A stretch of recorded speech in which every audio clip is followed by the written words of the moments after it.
Hello, ladies and gentlemen, and welcome to the Weekly Movie Podcast. Hey, did you see this one?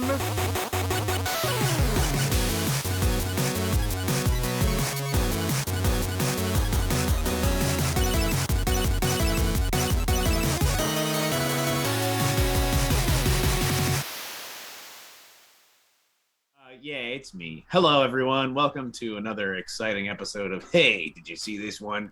And I'm your host. It's me, Steve. This week we're doing an oldie but a goodie, considering to me. That's what I think it is. I feel like everyone else hated it, but that's fine. It's a space western. Actually, it's more like a space cop drama, slow. Yeah, it's like a noir. There's lots of themes going on, and none of them should ever exist in the same movie together, but they do. And they also got the biggest trope of them all. Throw Sean Connery in it, see what happens then. That was like a thing they used to do. But never Con Connery. Never Con Connery. He is a sexual predator. Actually, Sean Connery is pretty canceled, gotta say. He said some things about... Whoa, he's canceled now too? He's being hysterical. He got canceled before cancel culture was a thing. So he never got canceled. Yeah, there was a really disturbing Barbara Walters interview. I don't know if you've never seen it. You should look it up. And if you don't, you'll never understand why he got canceled. Let's just say he likes to use an open hand slap to the face. Anyway. I hear one of them is discipline and the other one is... I forget what the other one is. You should probably forget both of them and just never strike anybody, Kalen. How about that? No more punching for anyone ever again. Unless I only punch walls. Well, I only punch walls. Maybe just don't punch walls either. You're a little old for punching walls. The movie we're doing tonight, before this gets too derailed right out of the gate, is the movie Outland from 1982, I think, or 81? 81. 81. On the moon of Io. So it's right on the cusp of it's right on the cusp of the beginning of 80s cinema, the end of the 70s cinema, where there's that very clear overlap where they're still kind of working with the old technology and the old fundamentals of screenwriting and clinging on to their Hollywood heroes, but they're also kind of rolling right into cop dramas, but they're like, we can't just do another cop drama. That was all the 70s. How about a cop drama in space? And that's kind of what this movie is. That's also when every TV show it usually goes bad. When this is like recording in progress. This is Don't like worry jumping. about that. This is like jumping the shark. The movie, you know, like how every horror franchise eventually ends up in space. Yeah. Exactly. Like Power Rangers, an entire Jason. It's like everything does it, and this is like an entire genre of like filmmaking being like, you know, we've never done. Like we could do this in on New Earth. York. We've done it in New York. We did a whole decade of these movies in New York. And then some guy was like, hey, it's the 80s now. I hear there's this great drug called cocaine. And we love taking it. Let's do it on Io, the and moon of Jupiter that might be habitable. We're not sure yet, though. It could be. That's kind of like what I feel this movie is. But for that concept and the amount of like stuff that went into this movie, it's commendable. I'm not going to say it's a great movie that I recommend everybody. It is commendable for what it is. That's a good word. I'll concur with that word. But anyway, let's get right into the when'd you see it, how'd you see it, why'd you see it, and we'll start with Kalen. Kalen, you go first. Hello. Thank you for allowing me to go first. What was it, 2 weeks ago or whatever? Whenever we were first prepping for it is when I first saw it. And I'm really sorry to say, but I tried really hard to watch this multiple times, and I kept either finding myself getting distracted by other things or dozing off or whatever. So I first saw it for preparation for this episode, and then the most recent time was earlier today. I watched it again. And I think the word you used, Stephen, is perfect. Commendable. They did a commendable effort. of what they were trying to do. I don't think they hit the mark perfectly, and we'll get more into that. But this was my first time watching it. I'm not going to lie, I probably won't revisit it. But it was, there were certain things that I definitely did like about it for sure. And it was worth a watch. I'll give it that. Back to you, Steven. Back to me. Over to you, Jason. Oh, hello. It's me, Jason, the person that watched this movie also. And the way that I felt about it was that I couldn't keep my eyes open for most of it. I had this real problem. I've never heard of this movie. But I suspect I may have actually seen it before. My dad used to... My dad loves boring space movies. My dad used to love to rent movies that were very easy to watch when I was a little kid that would coax us both into sleep. He would rent movies like Tron or Inner Space, just these like... Lord of the Ring? No, when I was a kid, dude. 30. Does that one help you sleep though? Because that one helps me sleep. Yeah, I hate the Lord of the Rings personally, but that's neither here nor there. My point is I seem to remember like the original. Remember Captain America, one that never really officially came out. The helmet one or the one where he has the rubber? The 80s one. The 80s one. There's like a TV one, and then there's like a movie one. The movie one. He was like, I got this bootleg. So basically, he would rent these movies for like Saturday or Sunday afternoon if my mom was out shopping, and all I remember is just being like sedated with boredom. And I think it was because he always had such a raging hangover that he just needed something kind of quiet and needed me to like be focused on something. But also I think that movies in the 80s, like action movies, had this weird like the cinematography in this movie is extremely strong. Like it's really well made. It just, unfortunately, because those elements are so well made and not modern, the way they do it now, they cut and it keeps you engaged because we have monkey brains. Back then they did these like long plotting shots where you watch people walk down a full hallway with like 2 or 3 shots, and the action parts were great, don't get me wrong, but as far as like a movie as a whole, I felt like you could have cut 10 minutes off of that fat and just sped it up a bit and made it the conceit of it being in space. We talked about that in our chat going into this, and I totally was like, why don't we play a little game later on the show where we just try to put this in a city? You know what I mean? Like, I'm down with that. Subtract and add things until we could just make this a hard-boiled cop. And also, to go back to what you were saying, Kaylin, this is kind of James Bond in space too, a little bit. He's not like a spy, but it's Sean Connery coming out of his going into his like non-James Bond acting years.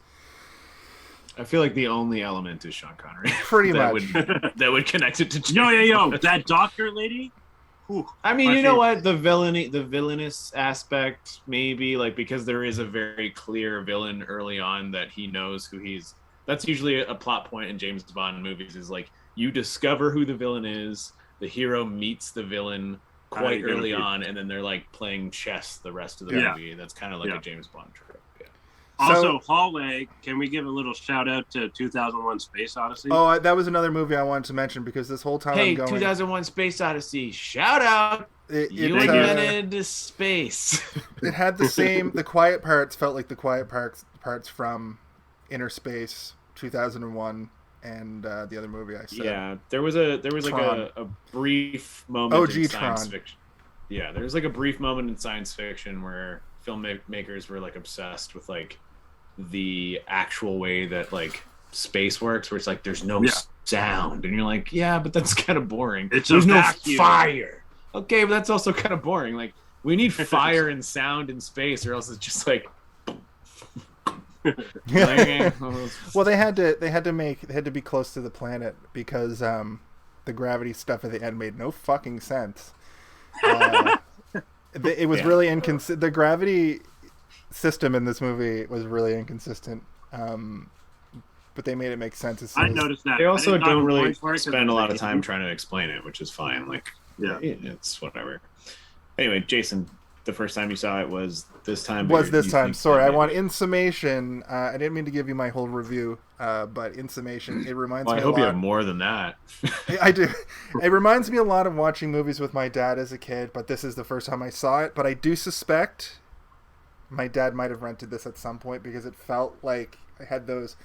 Had those moments where I feel like I've seen elements of this, especially the like wide shots of the space station. The best parts of the movie, hands down, are the mining rig from the outside, like the outside. Definitely a miniature, right? That's what I was thinking. Yes, it's not a full scale. Could have been a sound stage though, with like parts like they did for Honey I Shrunk the Kids. I don't know if that technology was a thing yet though.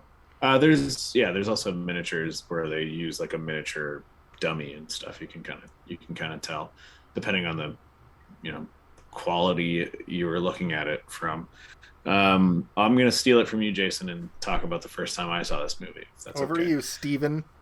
I like you had never heard of this movie before, but I worked quite regularly as a beer delivery guy for a long time, and I You're allowed to drive with booze? In the back, yeah, you can't have it in the cab with you. But I had a person with me in the cab, and this guy was obsessed with all things science fiction and fantasy, but like only before a certain era. And he'd be like, "You seen this? You seen this? You seen this?" And I would be like, "No, I've never even heard of that." And he's like, "You ever heard of Outland?"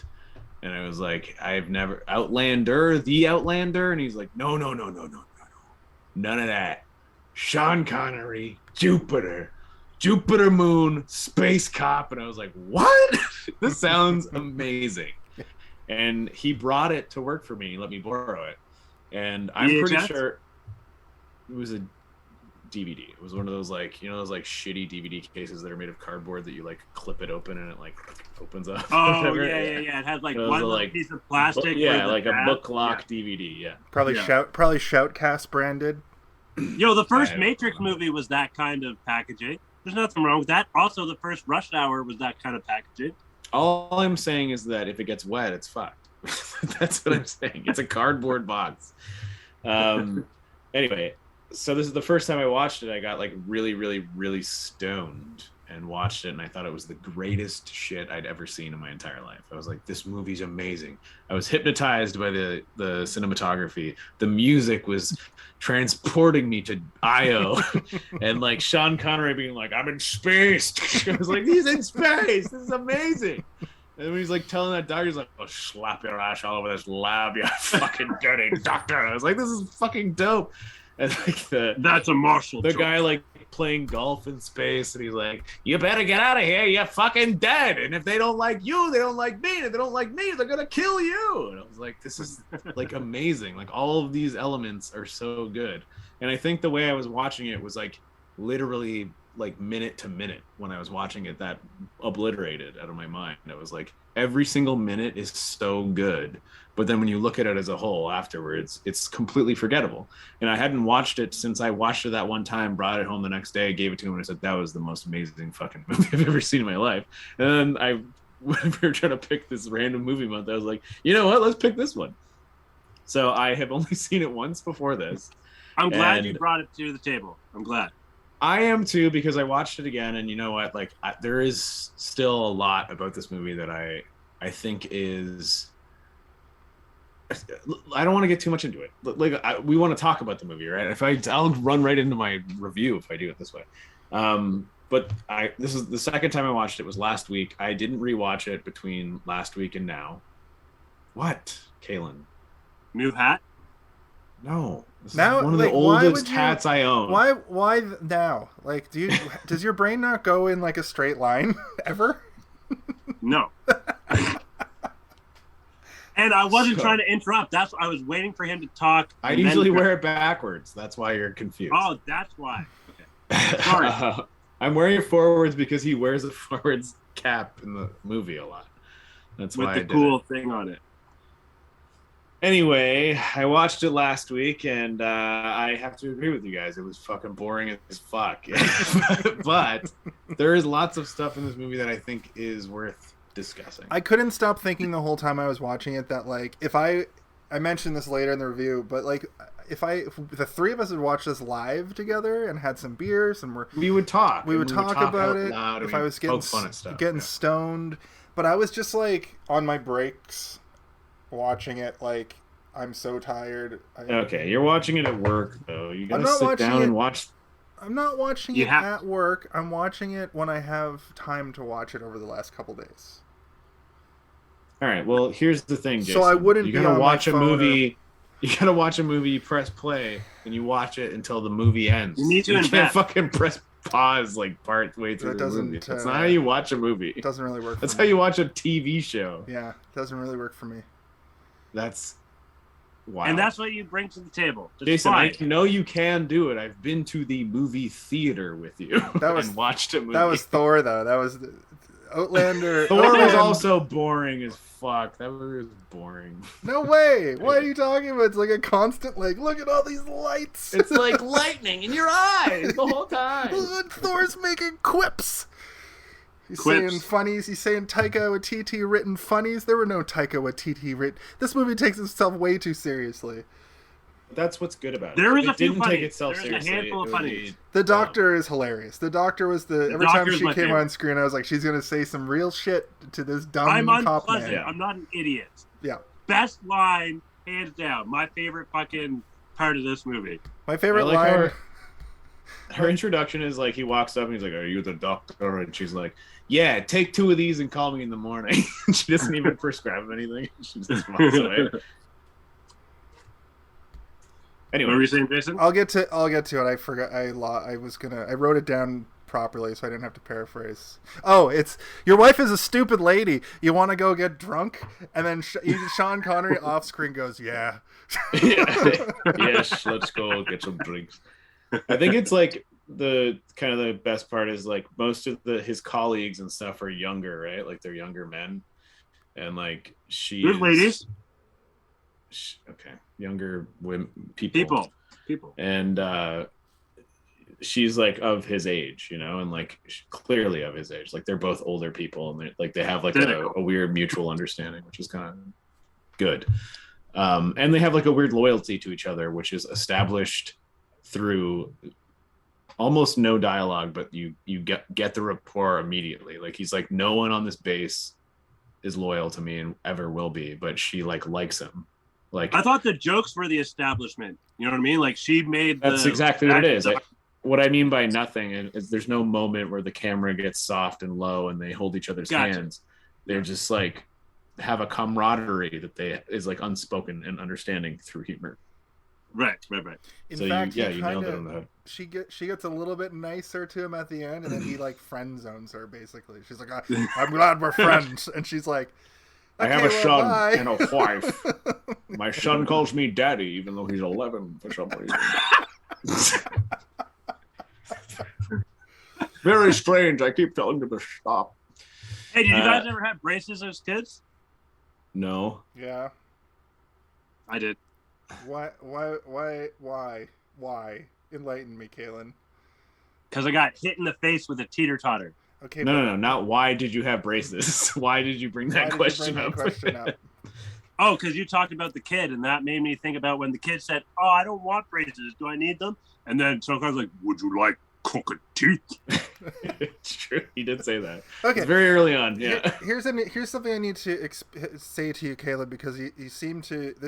You do not non sequiturs a lot, and the problem with a non sequitur is we can't hear the first part of it. We can't. You just say the part that is the part you want to say, but we don't know where it's coming from. So we give you that look. That's a good point. So you have to sort of tell a story with your question. I need to paint the picture. Exactly. You don't know what the color of the picture is if I don't tell you. Exactly. Yeah, but sometimes it's funny when you tell us a painting and then afterwards you just yell red at us. We're like, "Oh, it's a red picture." Right. Yes. Of course. Now we understand that you've yelled red. Anyway, shall we get into the plot of this movie? Give us what? Should we do give us a summary? Yeah, we'll do a walkthrough. Let's not worry about breaking down the whole plot because it's kind of. Can we talk throughout the walkthrough? Can we talk about our thoughts? Of course, yeah, of course. I will say this movie opens in the way that every single science fiction isolation story should open, which is like, yeah, exactly. It is like a Ghostbusters intro, like a cold open, yeah, where it, like there's characters that are completely isolated to an incident that is going to affect the main character later on. That is like, to me, it's like very important. It has to always happen, because if you're going to set something up, you can set it up beautifully with isolated characters that can be murdered and killed off, and then it's other people being like, well, like think about Jurassic Park. Shoot her! Shoot her! Like that part is amazing. Even Jurassic Park 2, the little girl running down the beach. Well, she was injured, but she'll live. This and opening like scene did got my hopes up and then shattered them. What, the computer print? The computer font stuff? The first bit where it's the miners in the mining. They're mining, and the dude's like, oh, there's spiders on me, and I was like, oh man, space spiders, and then it was all in his head because he's whacked out on drugs. Spoilers. When Buddy said he's putting us on, I feel like you can tell when someone's joking and when someone's being like serious. So he's having a psychotic breakdown. Yeah. They're getting in the suit. I gotta use this lightning spike to pull a hole to get the spiders out. And then we get a great 80s head explosion, which is I love that. Loved it. Yeah, inside the helmet too, which is even better. The scanner's head explosion and the head explosion from Big Trouble both come to mind when I saw this moment. I was like, yes, dude, it's just I was thinking balloon popping. The Total Recall. Yeah. His eyes get popping out of his head. Yeah. But I mean, perfect setup, right? And I know what you mean, Jason, where like you're like, whoa, what's going to be happening here? It's like way more frightening than what the actual reality of what's happening is, which is like an interesting subversion. But because it starts so strong like that, like you said, you were let down, and like I completely agree. Like as you go through, you start to realize like, oh, they're just they're just doing drugs. It's not a ripoff of Alien. It's a copsploitation film in space where they're on. Yeah, it's the equivalent to some guy being like, I got bugs under my skin, and like trying to cut his skin open. Scanner darkly. That has that element of it, I believe. I haven't seen Scanner Darkly since it came out. Yeah, me neither. I don't remember. But you guys watch it. I mean, it's been done in like a million movies, right? Where someone takes too many drugs and they're like going bananas.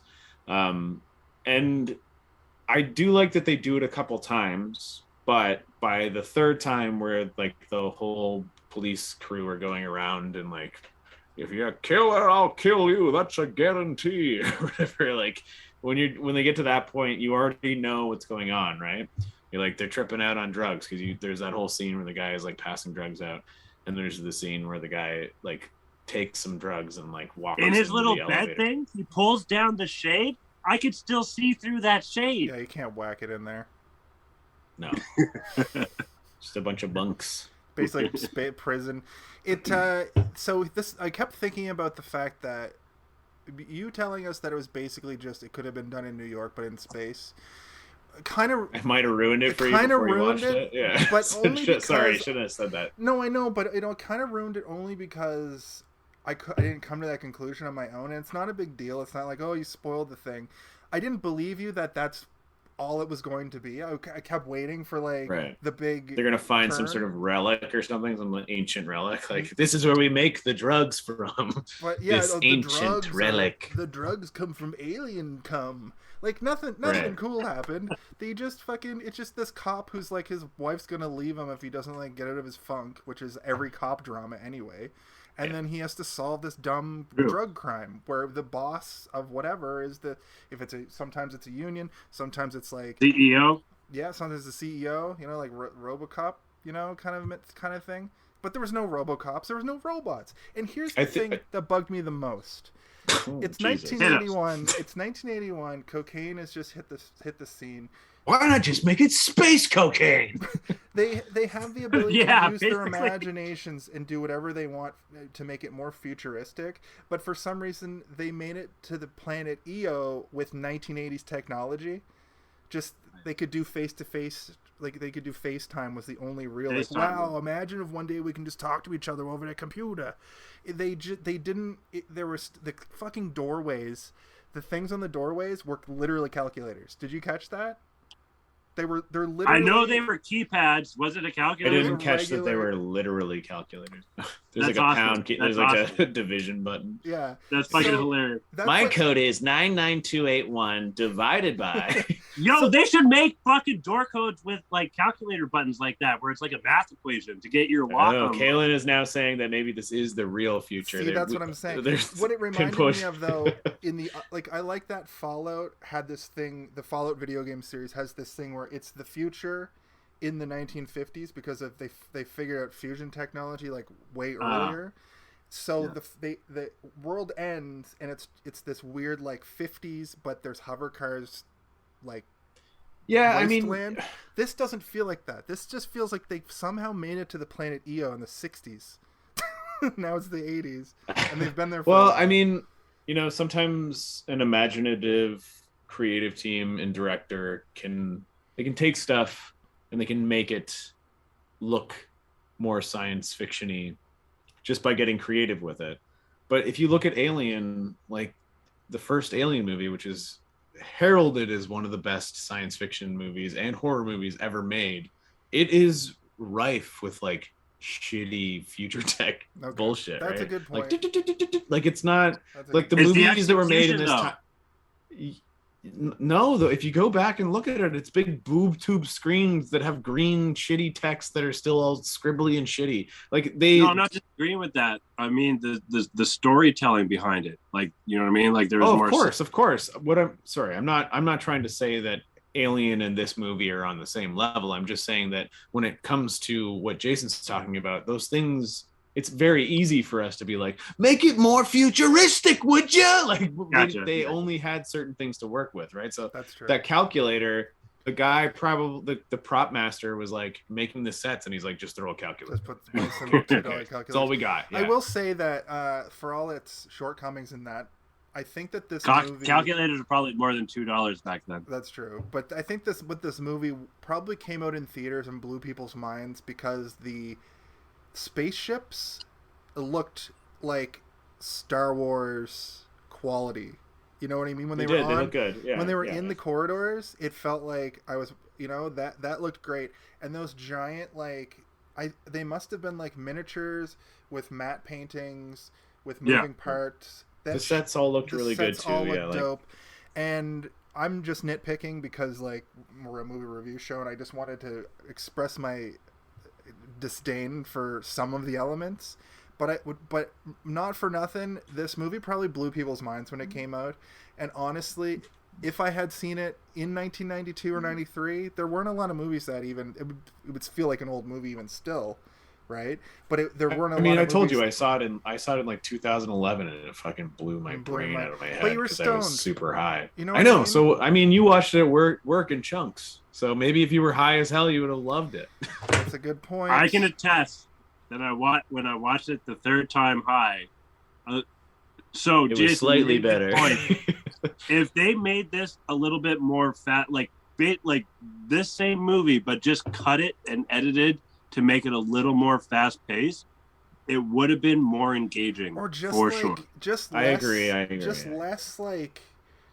I think the hate long, mystery quiet pauses the mystery should dialogue. have not been revealed until the end of the second act, Yeah. rather than it being revealed at the beginning of the second act. Like it was like revealed right at the end of the first act, where like he figured out with the doctor. She's like, well, it's some sort of drug, but like we already knew that because we saw people doing drugs, right? Like they showed us, which immediately like as soon as a movie shows you as the audience something and then explains it to you later and you've already figured it out, you feel like the movie is dumber than you. Where you're like, I already got it. Yeah, And it I makes saw it them immediately- doing drugs. The genre changes. It's no longer a mystery because it was never only the main character is figuring out the mystery. So then it just becomes kind of an actiony sci-fi thing. It's not really.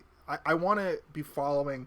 There was a bit of that, like what's going to happen even after it was revealed, because I still wanted to know the extent of this drug, but it's literally like you just find out that it's a workhorse drug. It's like it's like a Vietnam War drug. Like it's not even like a fantasy or sci-fi drug. It's like a drug where they're like cocktail. It makes you work for a really long time and then you go insane and you're like PCP. What? It's like PCP speedballs, but it's like this red I don't know what goo. PCP is like. PCP, the meme about PCP is it gives you Hulk-like strength. I've never done it personally. What, you never gotten wet? PCP. But I've done like... Isn't that called getting wet? I know Training Day. Isn't that PCP? Maybe.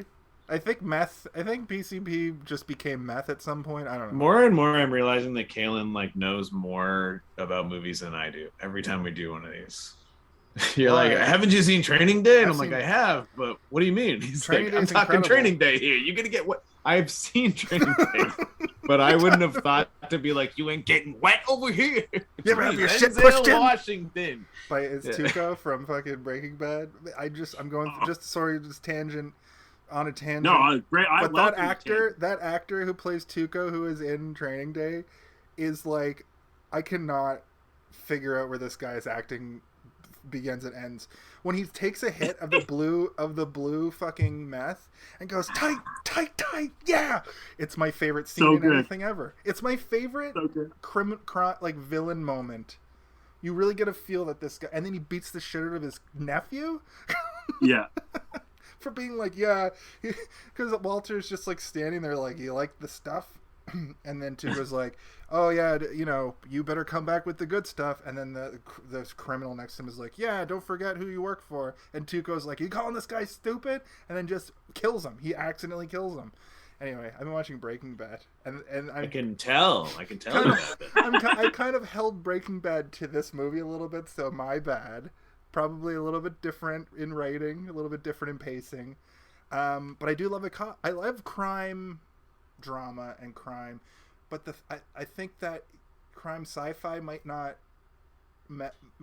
gel. I think that crime sci-fi can work, and it has to be set in a world where it's already established that humanity is not the only like a Ferengi episode of a Star Trek, like Star Trek, like you do like a if you were to take the concept of Star Trek or the Star Trek universe and you just do like a crime show. Which is, I think, what they were trying to do with Picard in the first season, where you're like, ugh. No, not Picard here. Why is Picard here? He's like the most decorated captain to ever live. He's dressed like a pimp. And he's like, he puts that eye patch on in that one episode. Like, I don't know, I'm not much of an actor, but yeah, terrible. They just wheel him out of his fucking Professor X chair now.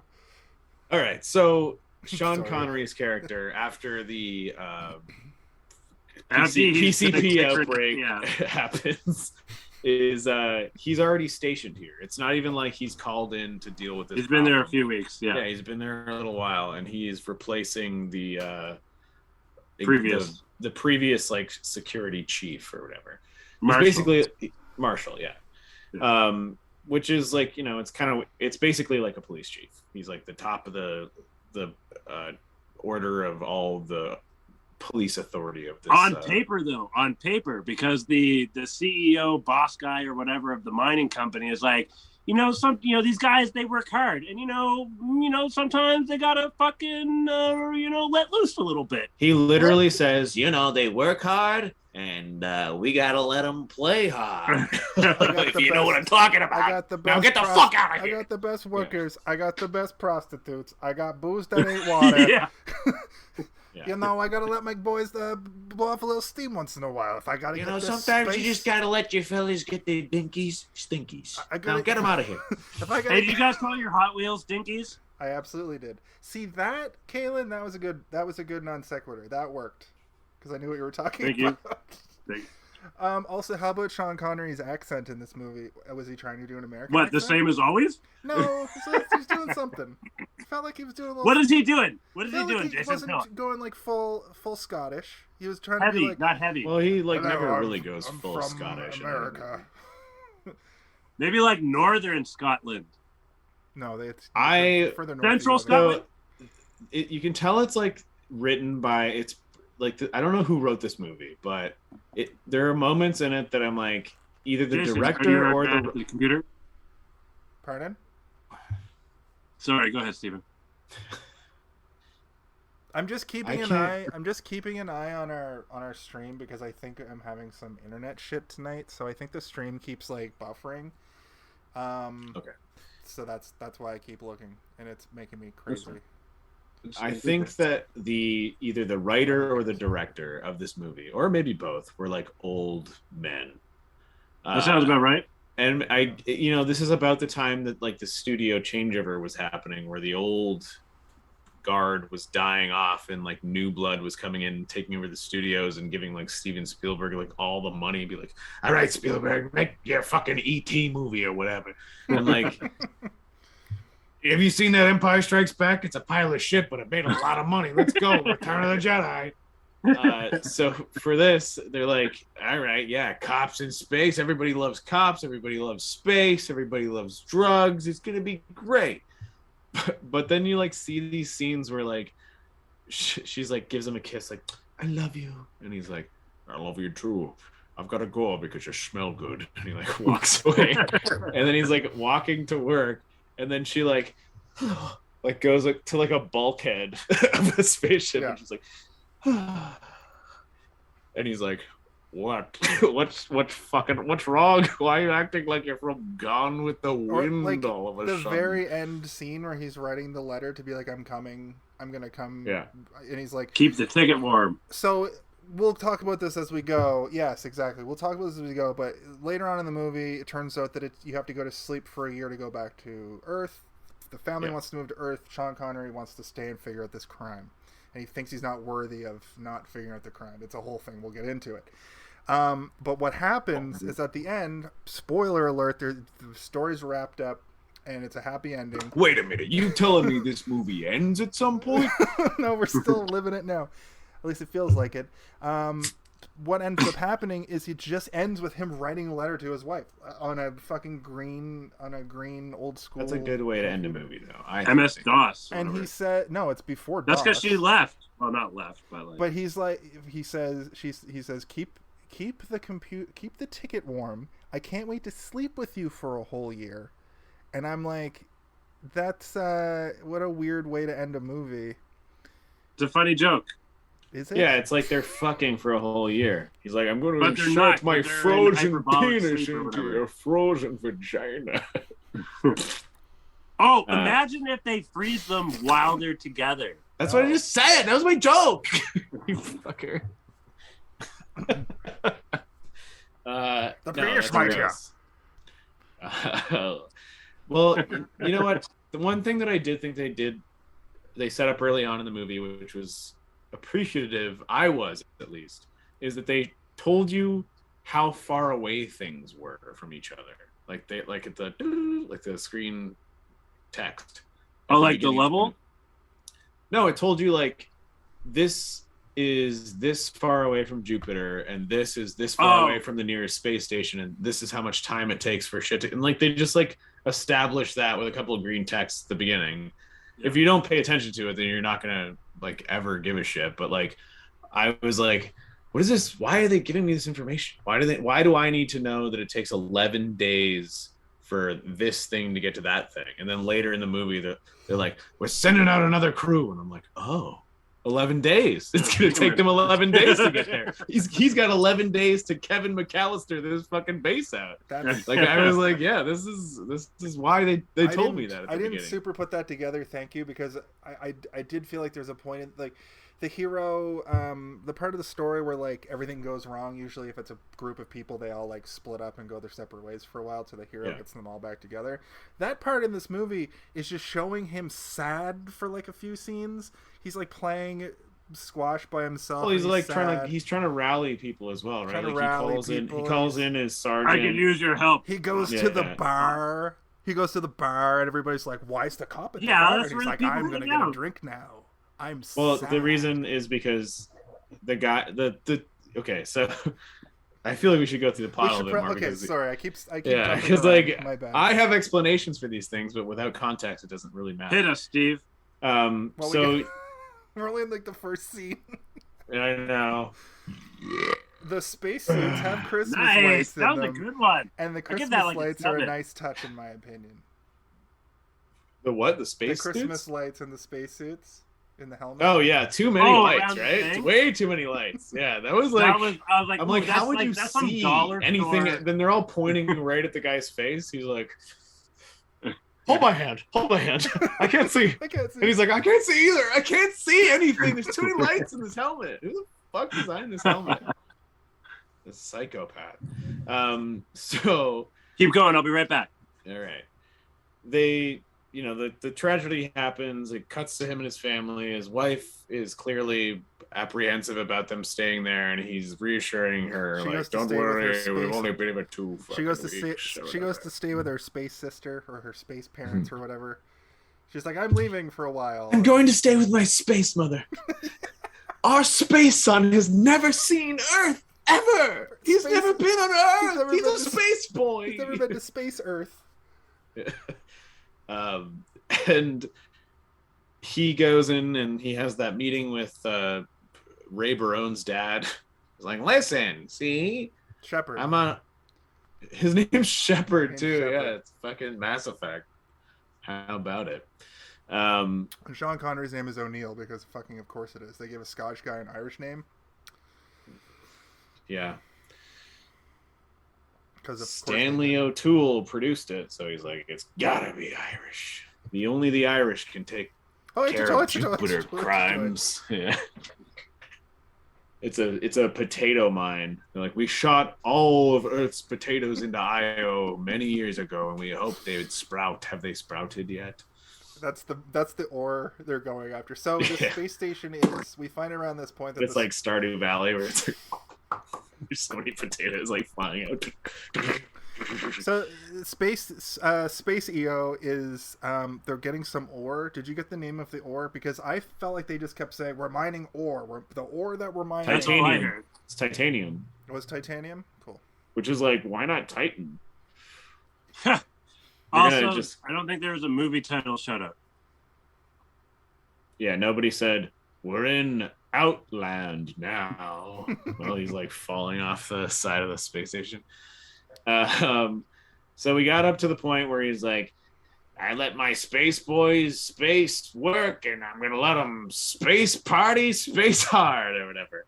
And basically inferring, let them do whatever they want, and like they continuously and overwhelmingly have prostitution on this base, which I think is like completely fine if like that's a thing that is instituted here, but like the way it's instituted, it seems like the worst way possible, right? They have there's one club and it has these weird. I don't know if it was meant to that they were holograms having sex, but it was just people banging on stages. No, it like even the doctor says like the majority of people that I have to work with here are prostitutes, and like the main thing that I do is make sure that they're healthy for the miners, and then I have to deal with the miners who get into like minor fist fights.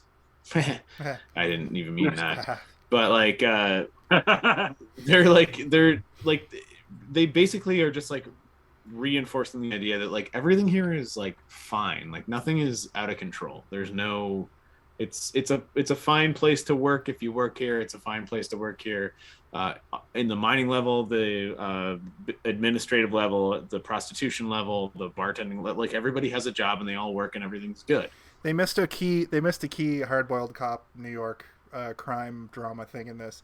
Sean Connery not once goes and talks to a prostitute about what she saw, or a mechanic. That's true, and they definitely, I agree. He just surveils. He just gets to a point where he's like, I'm just going to surveil everyone. He's like, listen, this is a small base, and I've seen everyone's faces, and I remembered them all. So she got beat up, he got beat up, and everyone's on drugs. So start punching everybody, and then that's kind of like the whole movie, right? It is like once he figures it out, he's just trying to avoid detection that people know what he's doing until he decides to go back to Shepard and like confront him. Which is, I think, the downfall of the movie, like you were saying, Jason, is that like it really goes from like this mystery to it just like drops to a level of like we all know as an audience what's happening, and now he's just dealing with like interactions with people and figuring out who he can trust and who he can't trust. The answer being he can only trust the nasty doctor, who's like super cool and super mean at the same time, but like they're basically like the same person. Like they have the exact same attitude, basically. Did they? And did we get to the scene where they go to the infirmary, or they go to the room and try to like get the guy to come out, and the guy climbs through? Did we get to that yet? Because yeah, so that's the third drug trip out, and like that's the moment for me where it becomes boring after that. Well, me too. I was still kind of into it up till then, and I also was like that. So what happens is they get a call. This dude's losing his mind. He's got a prostitute or a girlfriend or something. He's got a woman in the room. He's barricaded the door by closing it. Oh, that one. Right. And his good buddy, which is basically the only real twist to this movie later. He's got this one friend who's like, right before this, he like comes to him. He's like, I know you're sad. Your wife's leaving you. Why don't I buy you a prostitute? Sean Connery play squash. And Sean Connery's like, no, just leave me alone. Anyway, at one point they go to this guy who's so earlier we see this guy take the drug, and then a few scenes later he's losing his mind in a room. His buddy goes up into the vents while Sean Connery tries to like, negotiate him off the ledge, so to speak. I feel like he's doing an okay job too, because the guy is like slowly seems to be becoming less and less insane as Sean Connery's talking. But this is an element. This is an element I thought was going to be part of the movie, since it was an 80s action movie. When the guy jumps down into the room and blasts him with the shotgun, which happens, the gore is so grotesque that I was like, oh, I see what's going to happen throughout this movie. We're going to see a bunch of really grotesque gore. We saw the guy's head explode. Now we see this like open chest wound shotgun blast. So I was like, okay, it's like it's a violent action movie borderlining on horror. Total Recall. They're going for kind of an alien thing. A little bit, yeah. I made a note here that it kind of also elicits Blade Runner. Blade Runner is an infinitely better film, obviously, but it does have a lot of that grunge to it, like all the grungy metal has got steam coming out of it feel. Everything looks like it's been used. It's like Future, but like old school Future. Yeah. Or like used Future or whatever. It's right? It's like going to like a brand new oil rig versus like an oil rig that's been used for 40 years. Like there's going to be a difference. Yeah. Which adds to my my issue with it being like old past, and they never really explain what year it is, because if it's the extreme future, I think they do. I think they say it's like two something or something. I think they say the year at the beginning. So technology just stopped at 1989.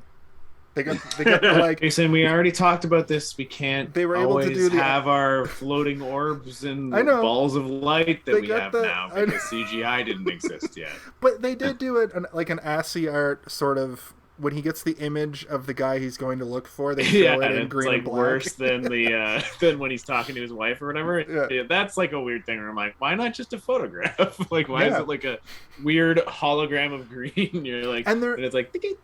There was another instance of really early CGI, not CGI, but really early computer generated. I know there's an actual computer generated image of like a wireframe on the computer screen, and that probably was $1 million to do, because like, oh, we shouldn't have spent those millions on this. It's a wireframe. Yeah.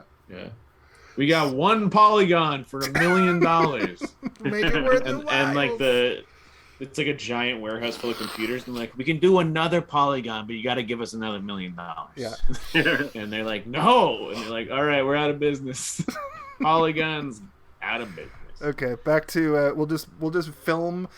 This was another thing. He talks to his wife later in the movie, and it's clearly like a pre-recorded that he's talking to. And I get that that's the technology they had, but like, it didn't even feel like they did a read. She's like, they're in hello, the room together. I don't even know how to speak anymore. And he's like, well, go ahead. It was like a visual voicemail. As long as you said that, they're clearly not reacting. Well, the first one was a visual voicemail, but there's a scene later in the movie where they're talking to each other. Talking, She says, "It's great to see your face again." That's when the kid keeps calling him Daddy over and over again. Daddy, I'm 11. Weird. He's like, "Can I speak to Peter?" And he's like, "Yeah, Peter's in the other room. He'll come in." And he comes in. And he's like, "Hi, Daddy." And he's like, "Hello, Peter. I love you, Daddy. I love you too, Peter. Did you know that I have to go to sleep for a year?" "Yes." I'm gonna miss 2 birthdays. I'm gonna miss my birthday. I'll get you 2 birthday gifts next year. And he's like counting in his head like 3, 2, 1. Oh yeah. Like, he's just like responding to like. Well, you'll fall asleep and then you'll wake up and it'll seem like it's only been a moment. It'll be like it was nothing at all. Nothing at all. Nothing at all. Oh, an update on our connection. It was 100% my phone spinning. It's I think the show's been going on. I have the stream up. It's fine. We got a viewer. We got 1 viewer. It might just be me and you, and then the 1 viewer you get for going live, but that's okay. Anyway, where's our boy? What's his name? Do all of these videos stay on Twitch, or do they expire after a while? They expire, but then you make a highlight out of it, and that stays up forever. Okay. I don't think we needed to get affiliate to do that. I think we could make highlights right from the start, but we have 279 followers on Twitch. So anyway, guys, back to you, Steven. We're basically Hassan. We're basically Hassanabi. We're basically Hassan Piker. He's live right now with 30,000 viewers. We're live right now Jason with 3 loves talking about other YouTubers viewers. and streamers every time we're doing this. Not every time, okay? Just like 90% of the time. Just sometimes. I'm sorry. I love us. I know, but you're just driving traffic towards those guys. No, the traffic is already there. I know. So, explosive decompression happens, and then everyone dies. Yo, his guts. You talking about the elevator? Yeah. Or the shaft or whatever? Remember when the second guy goes and gets his guts blown out? Yeah, it's so gross. Do you think that looked realistic? I wasn't sure if that looked like what it would look like.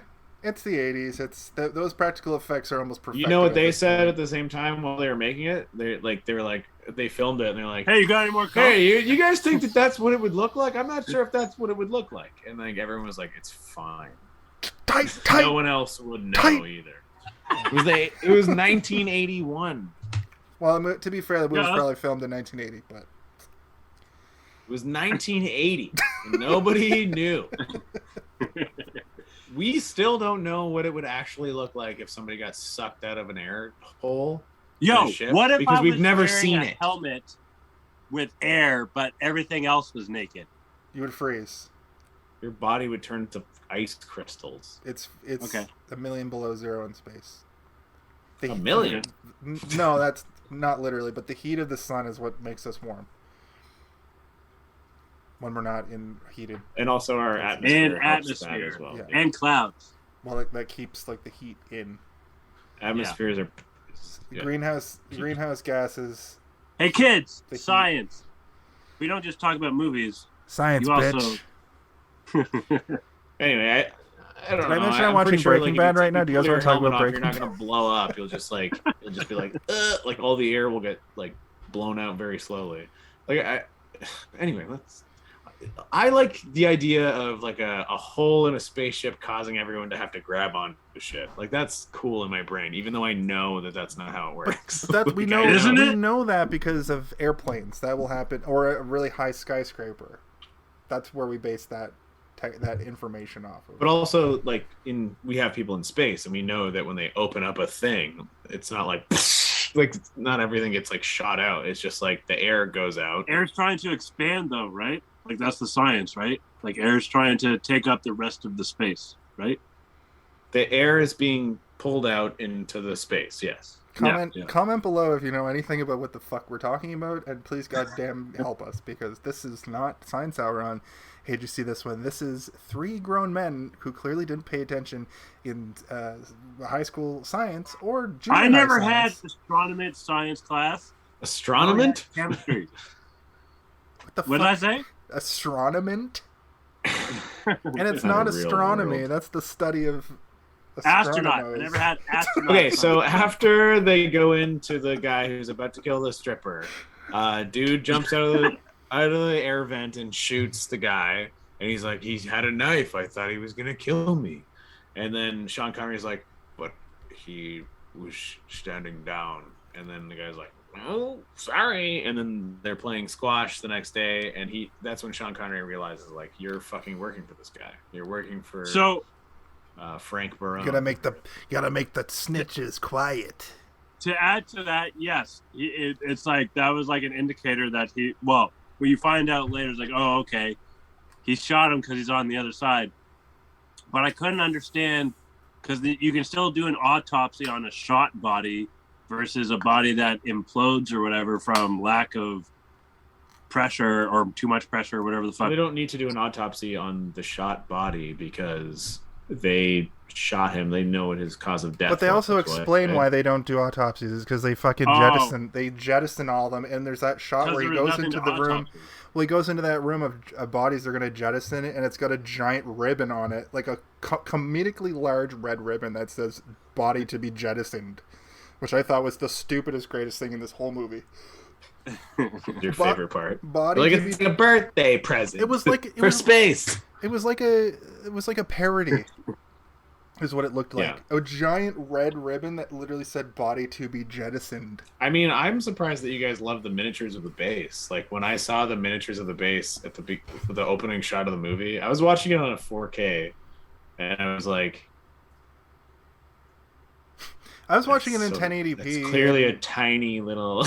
There is an aesthetic about these old 80s movies when they're upscaled to 1080 and 4K that I do appreciate. Like, you know you know what you're watching. Yeah. But the reason why some of them though they go back and they remaster things and they like change. Yeah. They'll blur things around the base, like make it. If the movie is a classic movie like Star Wars, but like Aliens, or Aliens, exactly. or Aliens. But you watch something like this and you're like, holy shit! They probably put a filter on it. They probably put like a upscale, like put it through the upscale machine. Yeah, it's good enough.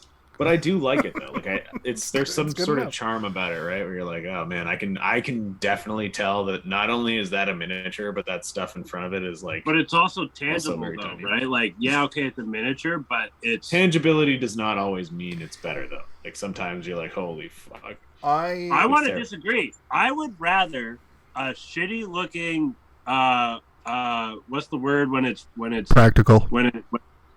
What? Say it again? Practical, yeah, sorry. Practical versus CGI.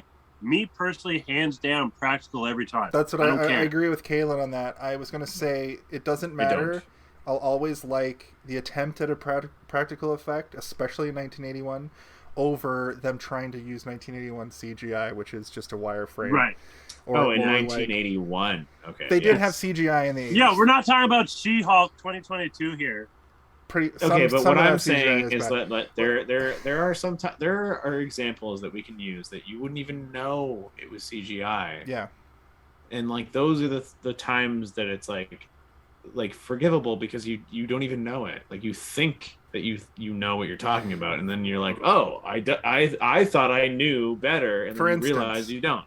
We take for granted aging down technology in movies and TV now, like when they age down an actor to be like their younger self, we take that for granted.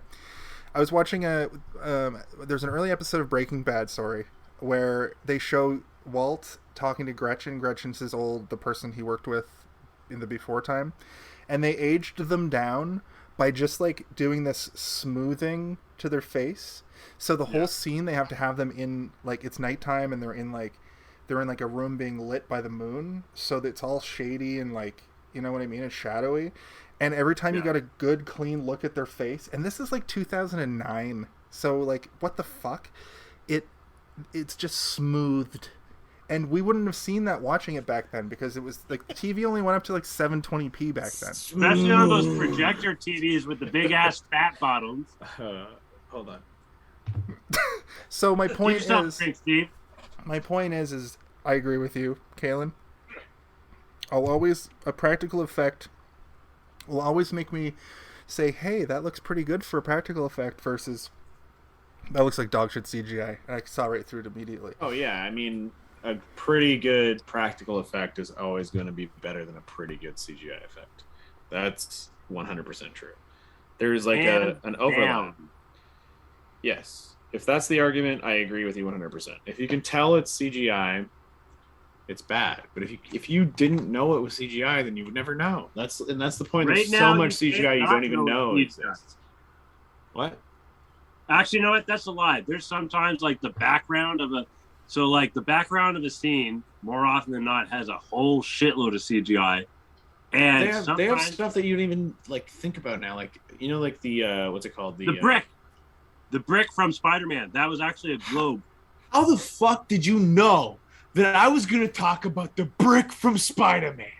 Were you actually being sarcastic? No, not at all. That wasn't at all what I was going to say. I wanted to bring up bad CGI, and I just for a second want to talk about The Fifth Element and also The Cell. But there's some dog shit CGI in both Fifth of those Element movies. is the best. I mean, those movies They're are not both talking about made in the 90s. They're of a certain era, I know, but that's what I'm saying. Comparatively, that was when CGI was trying to get like real frisky with our eyeballs, and we're like, ugh, what the fuck? Well, especially when you go back and watch now. At the time, you're like, ugh, that's bad CGI, but it's acceptable for the time because it's it's 1999 or whatever. Oh, Jason, did you see that TikTok I sent you the other day? That it's like this thing I've been trying to explain for years, and I didn't know how to explain it properly. Oh, the thing with the when it was revealed to be a woman all along. That trope. Steven, I'm hurt. You didn't send me a TikTok. The sexy, beautiful thing, whatever. The Tron. I feel like it was Tron, but you're not. I feel like you took something way different away from. I thought it was the trope that it's like in Ready Player One. I was born sexy and I was born yesterday. I was born sexy and I was born yesterday. I'm a woman. That's what I thought of. That's what I thought they were getting at. No, what they were getting at was that it's like a sexy person, a sexy character who is a female who's sexy, but they're so fucking stupid that you're like they're like a child, and like that's what that character in Tron is. And I was like, I just realized what my hugest issue with Fifth Element has always been my entire life, which is that this woman is basically a child. Like she's like a child. Yeah, but she's supposed like to be like. Years old. Well, she's also like 5 million years old at the same time. Well, that's supposed to be infinitely built off wise. of the DNA of the hand or whatever. But that's. But she has the intelligence of an entire race. Right. That's like the whole. That's the way of getting around creepiness. She's an alien. Yeah, but the thing is like she has the innocence of a child, the infinite wisdom of an entire race of people, and she has the ability to fuck shit up. Which makes her badass. Luckily, they don't really do that anymore, and we can look back at that as being like Bruce Willis's character's kind of a creep either way. For the time and now not, because he should have been like, oh, she's got the mind of a child. It's like well, I mean, in his defense in that movie, he is kind of treating her like that for the majority of the movie until he gets to a point where he's like, I got a boner. I'm so horny. It's been years. My ex-wife is calling me for alimony. Alimony. See, here, check this out. The Fifth Element is a good cop thing in space. For the most part, he's like it's a better hard-boiled movie cop. than this. I know he's a taxi driver, but he's like a hard-boiled cop. You know how many strikes he has against his license? I know that he's got 1 point left on that fucking driver's license. But... and he actually talks like this. He actually talks like this in that movie. And then when she falls through the roof, it's like you have 0 points left. That's why the cops chase him. Good movie, better than this movie, but not the movie we're talking about. No, we're talking about the movie with the jettisoned corpse. With jettisoned corpses. They jettisoned the corpses and head explosions. At least 2. I think there's 2 head explosions. There's a couple, maybe. There's at least 2 that you see. The elevator explosion, you see the aftermath, but you don't see the explosion. That's the scarier one. I feel like the one at the beginning. You're like, this guy's freaking out. Like, I feel like if I saw spiders all over me, I would be like, I think I'm high or something. It might be these drugs I took. I had to watch a scene. I had to watch one of the deaths over 4 times, and I still can't figure out what was happening. Which one? The explosion in like the hallway where they team up on the guy, the doctor, and Sean Connery's out in the spacesuit. Right. He's just turning levers. And I think he opens a gas or an oxygen valve or something. But does the guy shoot a gun and it explodes? Because like, doesn't he shoot at his shadow or something? No, that's in the green room or the greenhouse, which was equally stupid. Yeah, this movie is dumb. Wow. I made you guys watch Stay Tuned a couple weeks ago. Yeah, but you know what? I'm starting to realize that Stay Tuned is maybe better. This is pretty good. Stay Tuned is pretty stupid, fun. This is maybe the movie. one time where my rank is like lowering as we talk. Yeah, about your it. stock. This movie is kind of shit. I'm still thinking about the heyday when I first saw it, where I was like, every scene is amazing. You've brought talking about it has actually. I do really love the cinematography in this movie. There's some really cool. The music is also. The music is dope. good. For all of the poo-poo I've put on the like long plodding people walking down hallway scenes, there's something to be said about this feeling like almost like a video game at times, especially when the scene I keep thinking of is right around this slightly later in the movie. The doctor's walking down a hallway and it shows like a wide shot of the hallway, and she like Resident Evil style walks down the hallway, and then the camera just like moves forward a little bit, and like Resident Evil, and she moves, and then it gets to a final spot where she's like she inputs a thing on the door, and I know that was just a director like being like, let's see what we can do here. We need to make this look good. Yeah. No, I think the whole movie is that, right? Like, I think that the cinematography in this movie is like, they thought this movie was going to be bigger. They thought this was going to be an Aliens, right? Like, and it wasn't, but they treated it like it would be. And I think that every movie should be treated like that. Like, you should go into every movie and think, we need to have a good cinematographer and make sure that everything is covered and everything is covered well, and we have interesting and creative camera angles to cover stuff. I had an idea for a podcaster character who rates every movie a 5, and just because at the end he says, well, I give that a 5 out of 5 because I've never made a movie, and being able to make a movie is a 5 unto its own. It's a pretty good idea for a character. I like it. I feel like you should adopt that character for this podcast. Never.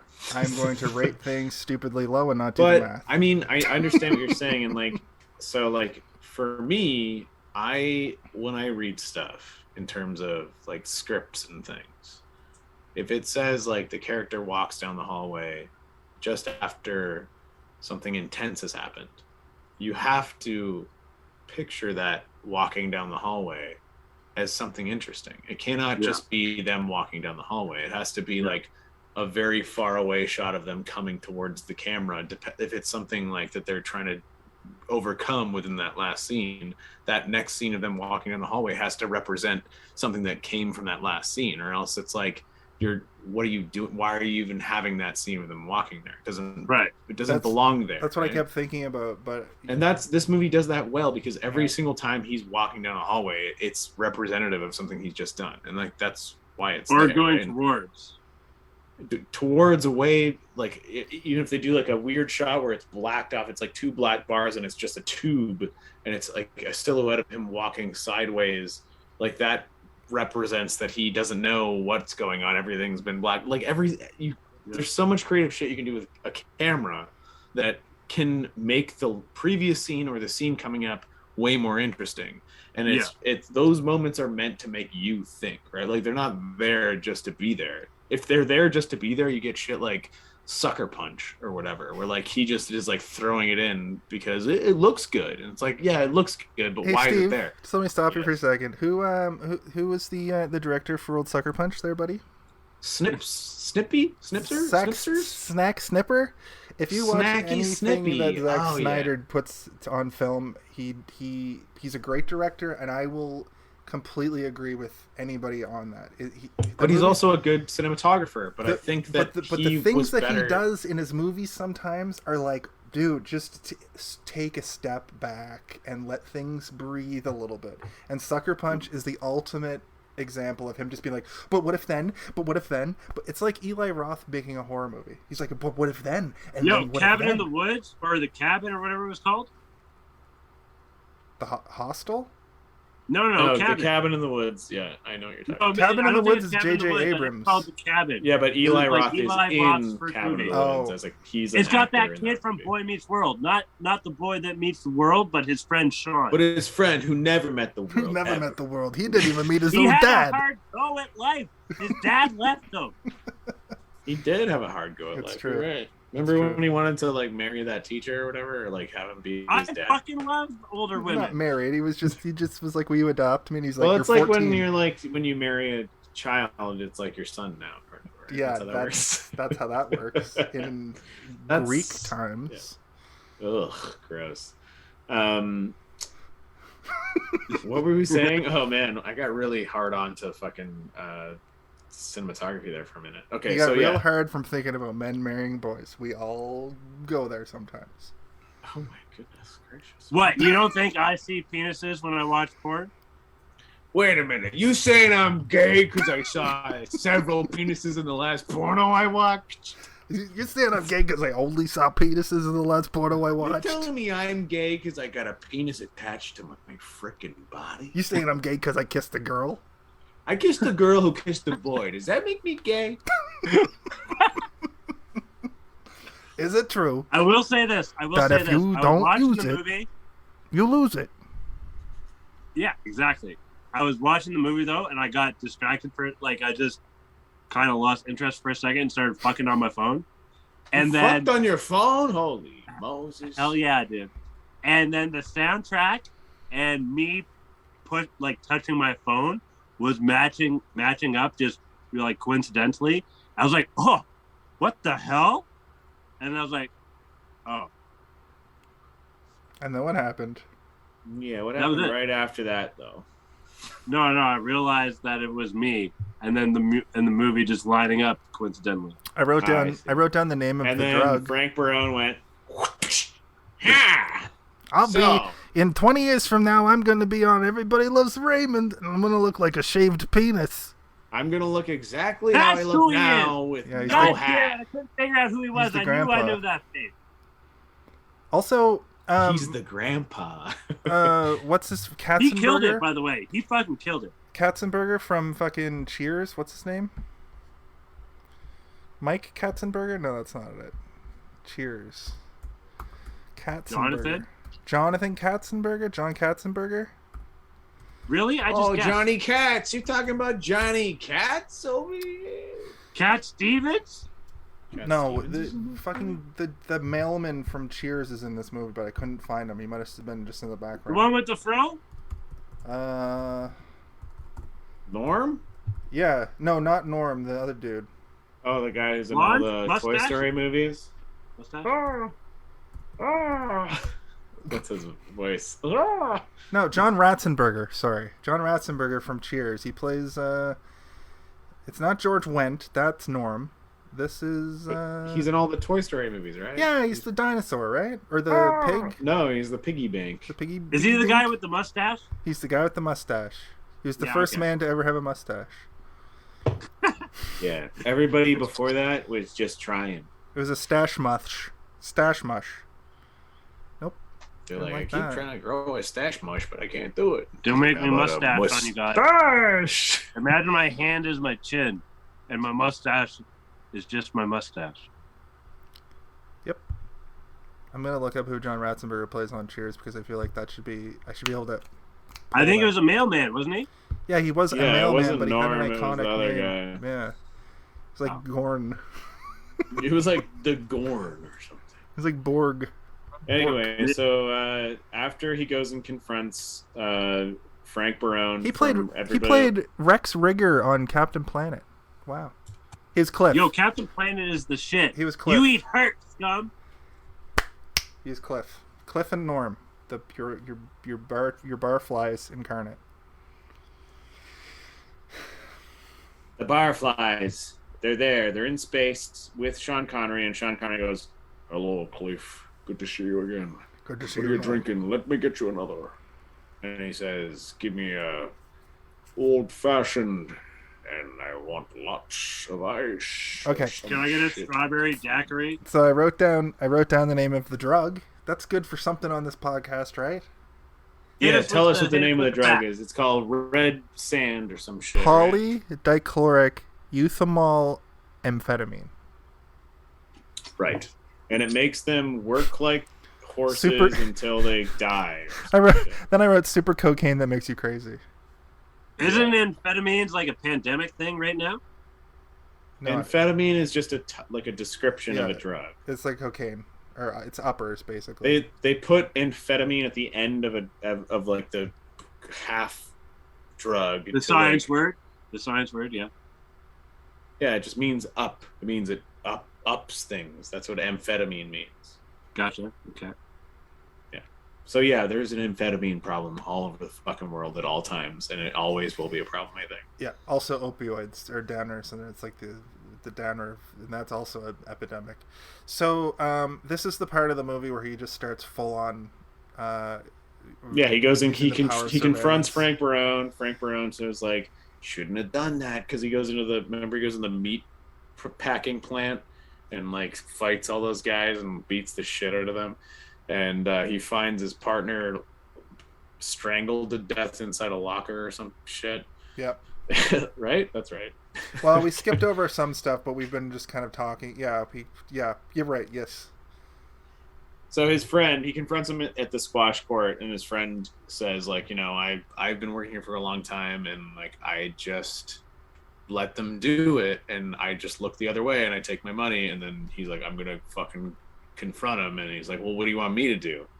And he's like, nothing, just fucking keep taking your money and look the other way, which is like a huge diss, which I think this is what I think. It's like he told him to do that, and he probably went to go confront somebody about it, and he's like, listen, I can't be on the payroll anymore. Like, he probably tossed the money on the table, right? Like, because he was like, fuck, this guy's so golden hearted, I gotta be on his side. It's the cop. This is what I got the cop from it drama. anyway. It's the part in the cop drama basically where he's like, "We got to take away your badge and your gun. You're too reckless." But instead, and we're also going to take away your only friend as well. Like they threw his friend away. Like, the way I pictured it is like one of two things happened. That guy was being recorded in that squash court, and they saw him say that to him, and they killed him. Or when they tried to come bring the next batch of money, and he just probably like tossed it back to them and was like, I'm not on the payroll anymore. And they just like fucking strangled him. Like, oh yeah? I don't think so. All right, when he falls out the closet. Yeah, I see what you mean. Sorry, I thought you were talking about O'Neill, but you're talking about his buddy at this point. Buddy, yeah. Who was like, yeah, I work for you, but I'm not going to double cross my homie. Yeah. So after that happens, he then realizes he's on his own, like, and the only person he can really confide in is the doctor, because the doctor's like, I don't give a shit about anybody here, and nobody gives a shit about me. This is when he does the shit where he just does full on Batman surveillance of the place. Yes, he goes into like surveillance mode. Yeah. He uses surveillance cameras, and he captures one of the dealers, right? Like, he finds one of the dealers like doing the dealings, doing dealery things. But that guy gets killed before he can question him, right? Right? Yes. There's the part where he catches the dude, he takes them into custody, he put him in those holding cells where you're just floating in zero gravity, which I thought was the stupidest thing I've ever seen, but also great. Like a great dumb, I would have never thought of that, to just have this person floating. And he threatens him by saying like, "Oh, well, sometimes you'll die accidentally because the wire will choke you out. Your breathing." But also, I could just cut it with this scissors. Which is what happens to the guy ultimately. He leaves. Yeah. He's like, "I'm gonna go talk to that guy." And he's like, "Oh, you're having a good time hanging around in there?" And he turns the light on. The guy's fucking. There's blood. That is a very cool prison. Yeah, I forgot about that. That's like a cool way to have somebody in prison where they just can't feel their own like weight. Yeah, I think it's weirdly like too tortury for it to ever be employed, but I feel like humans would like do that for a while. And history books were like, well, it's like infinite nothingness if you can't. Because imagine trying to like swim through the air, right? but there's no air pressure or whatever. Yeah. So like gravity. you doing this doesn't do anything. It's torture. Yeah. It's like being put in a deprivation chamber as you're. I want to do that. I want to do. There's gonna be some like United States of America V3 on like like the moon of Pluto XO124. They're doing anti-gravity fucking. They're still using anti-gravity torture over They're there. They're using prisoner of wars and anti-gravity technology, torture, imprisonment, like Guantanamo Bay. Remember that 400 years ago? Sean Connery. You guys like Mexico? I did make a point to write down that Sean Connery is a pretty good actor.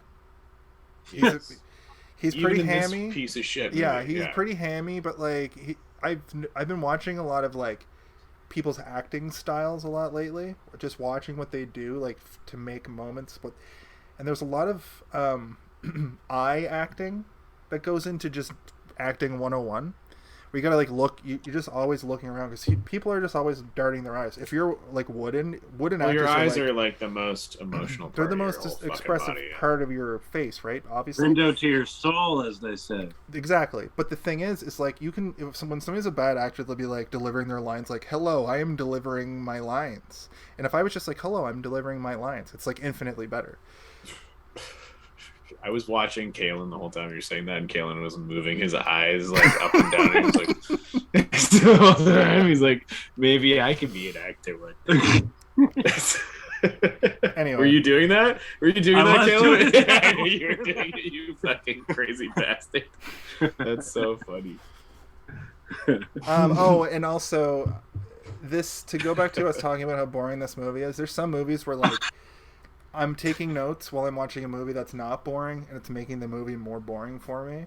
This movie... No punches held on this podcast. Trying to... Well, it's video.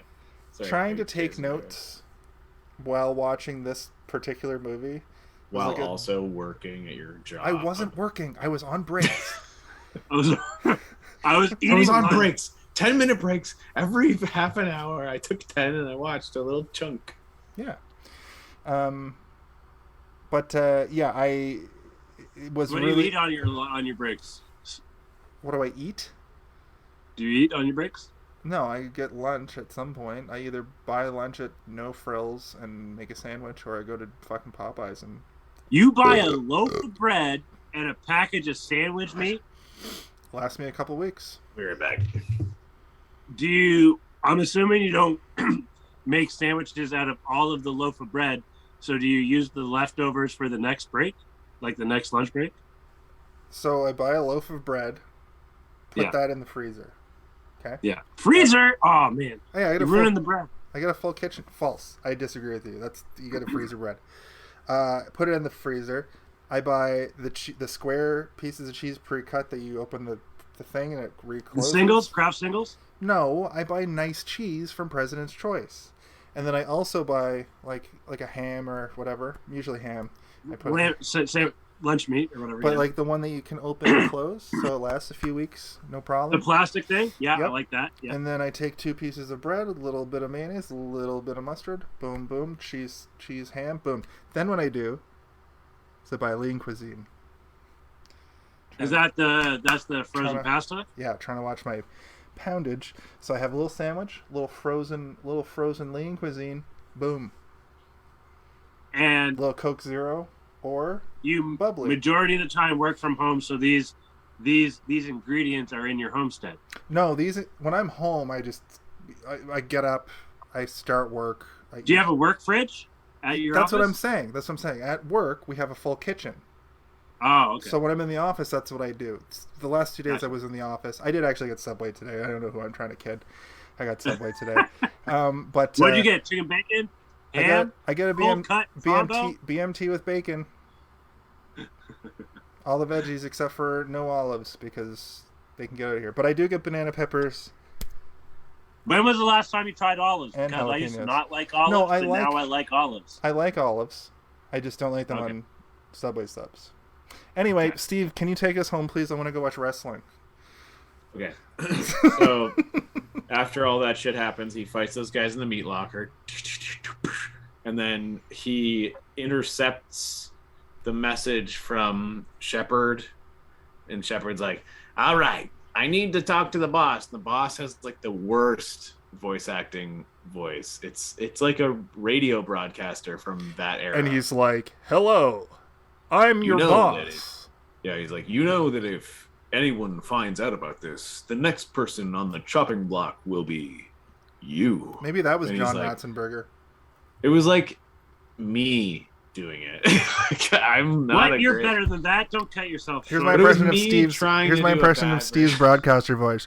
You find yourself in a room, and in that room, you're surrounded by other rooms. I was able to. Each room is more of a room than the last room. One night I was hanging out with Steve, and I fucking nailed that voice so hard because I can hear it in my head, and I can kind of. It's one of those impressions I can kind of do sometimes, but I did not. Impression of me doing an announcer. You find yourself in a room. You find yourself in a room. You find yourself in a room. Surrounded by doors and other rooms. And through each door there is another room surrounded by doors. And in that last room there's a bookcase, and on that bookcase there's one door, but when you open it, it's like, oh, it's reversed back the other way. And it's just a bunch. It's just a bunch of rooms. So many also, doors. It's like you get shrunk down, and like now you're in an apartment building. Okay, I don't know what that bit was, but and now you're in a miniature room full of miniature doors. No, I'm good at it. I'm better than that guy. The guy who's like, well. Hello and welcome. Did you get my message? Yeah. We sent you 11 of our best men, or whatever. How many hitmen did he send? He sent like a couple of guys. Well, there was like the new people coming in, and then there were 3 hitmen. There were 2 hitmen that were obvious, and they were like putting together guns in plain sight of a you know what? Camera. Like if this movie was remade, I think they could make this movie into like a fucking dope ass movie. Like this could be a dope movie. A shot for shot remake. It has to be set on. It cannot be on Earth. It has to be set on Io, and it has to have like way worse consequences for the drugs. Like the drugs have to be like you're working and then all of a sudden your head explodes into like fucking tentacles into cordyceps like, into cordyceps from The Last of Us. You explode into a cordyceps zombie. That's what I want to see. Yeah, or you attack other people. They had the technology to show the hallucinations or whatever, right? Maybe that's the one piece of this movie that's missing, is that the drug shouldn't just make you become suicidal or like murderous. It should make you like become so murderous that you're like you actually think everybody around you is trying to kill you. Because like the one point that you see that almost is when that guy is with the prostitute, and you're just gonna blast in here and you're gonna blast me. And he's getting crazy. Like imagine he like freaked out so hard that his like arm started like doing its own shit, like, and it was like barricading a door and like strangling her at the same time, and the guy in the vent is like, holy fuck, he's like holding her up by her neck and the door closed at the same time. Like that kind of shit would be scarier, right? But like more of that. You need to have more of that, because there's like this, like you said, like I told you guys earlier, like the 11 days before those hitmen arrive. Why isn't he like setting up fucking like, logs that can literally doing a Home Alone situation. I will say though that when those dudes show up, they have a extended scene of a spaceship landing, and they blew the wad on that scene. Yeah, I for sure. That, again, like, it's the cop drama stuff where they're like, we don't need any like. They don't need to have fucking spikes and shit, and they don't need to be like they just need to be 3 guys show up, they're professionals, they're gonna get the job done, and like that's like some fucking old man is about to die. It's a numbers game. When fucking Charles Bronson took care of business. That's true. In Death Wish 3 or when whatever. Dirty Harry was you feel lucky exactly. punk. No, what I mean is the scene. This reminded me of the new Dune movie, actually, which also has a lot of really boring, and the old Dune. I've never been. Too. Was it good? The new Dune is much better than the old Dune. The old Dune is very much like this movie, where there's a lot of just like blah blah blah blah blah, blah and then quiet. But both movies have these scenes that were whatever. Shut up. both movies considers people talking to each other. Blah blah blah blah blah blah blah blah. And then quiet. But what both movies do is they both blow their wad on these epic like scenes that show perspective, especially the new Dune. And this movie, Outland, has this scene where a ship just lands for about 5 minutes, and then the little like 5 minutes. It's very long, but it's good. I'm saying this is good.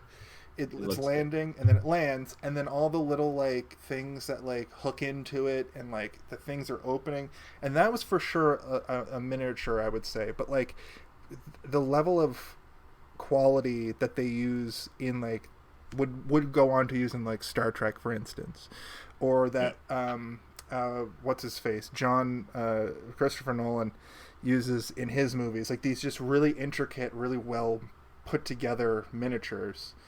And that, I wonder if one day, like 30 years from now, someone will look at that moment in The Dark Knight where the car is like, and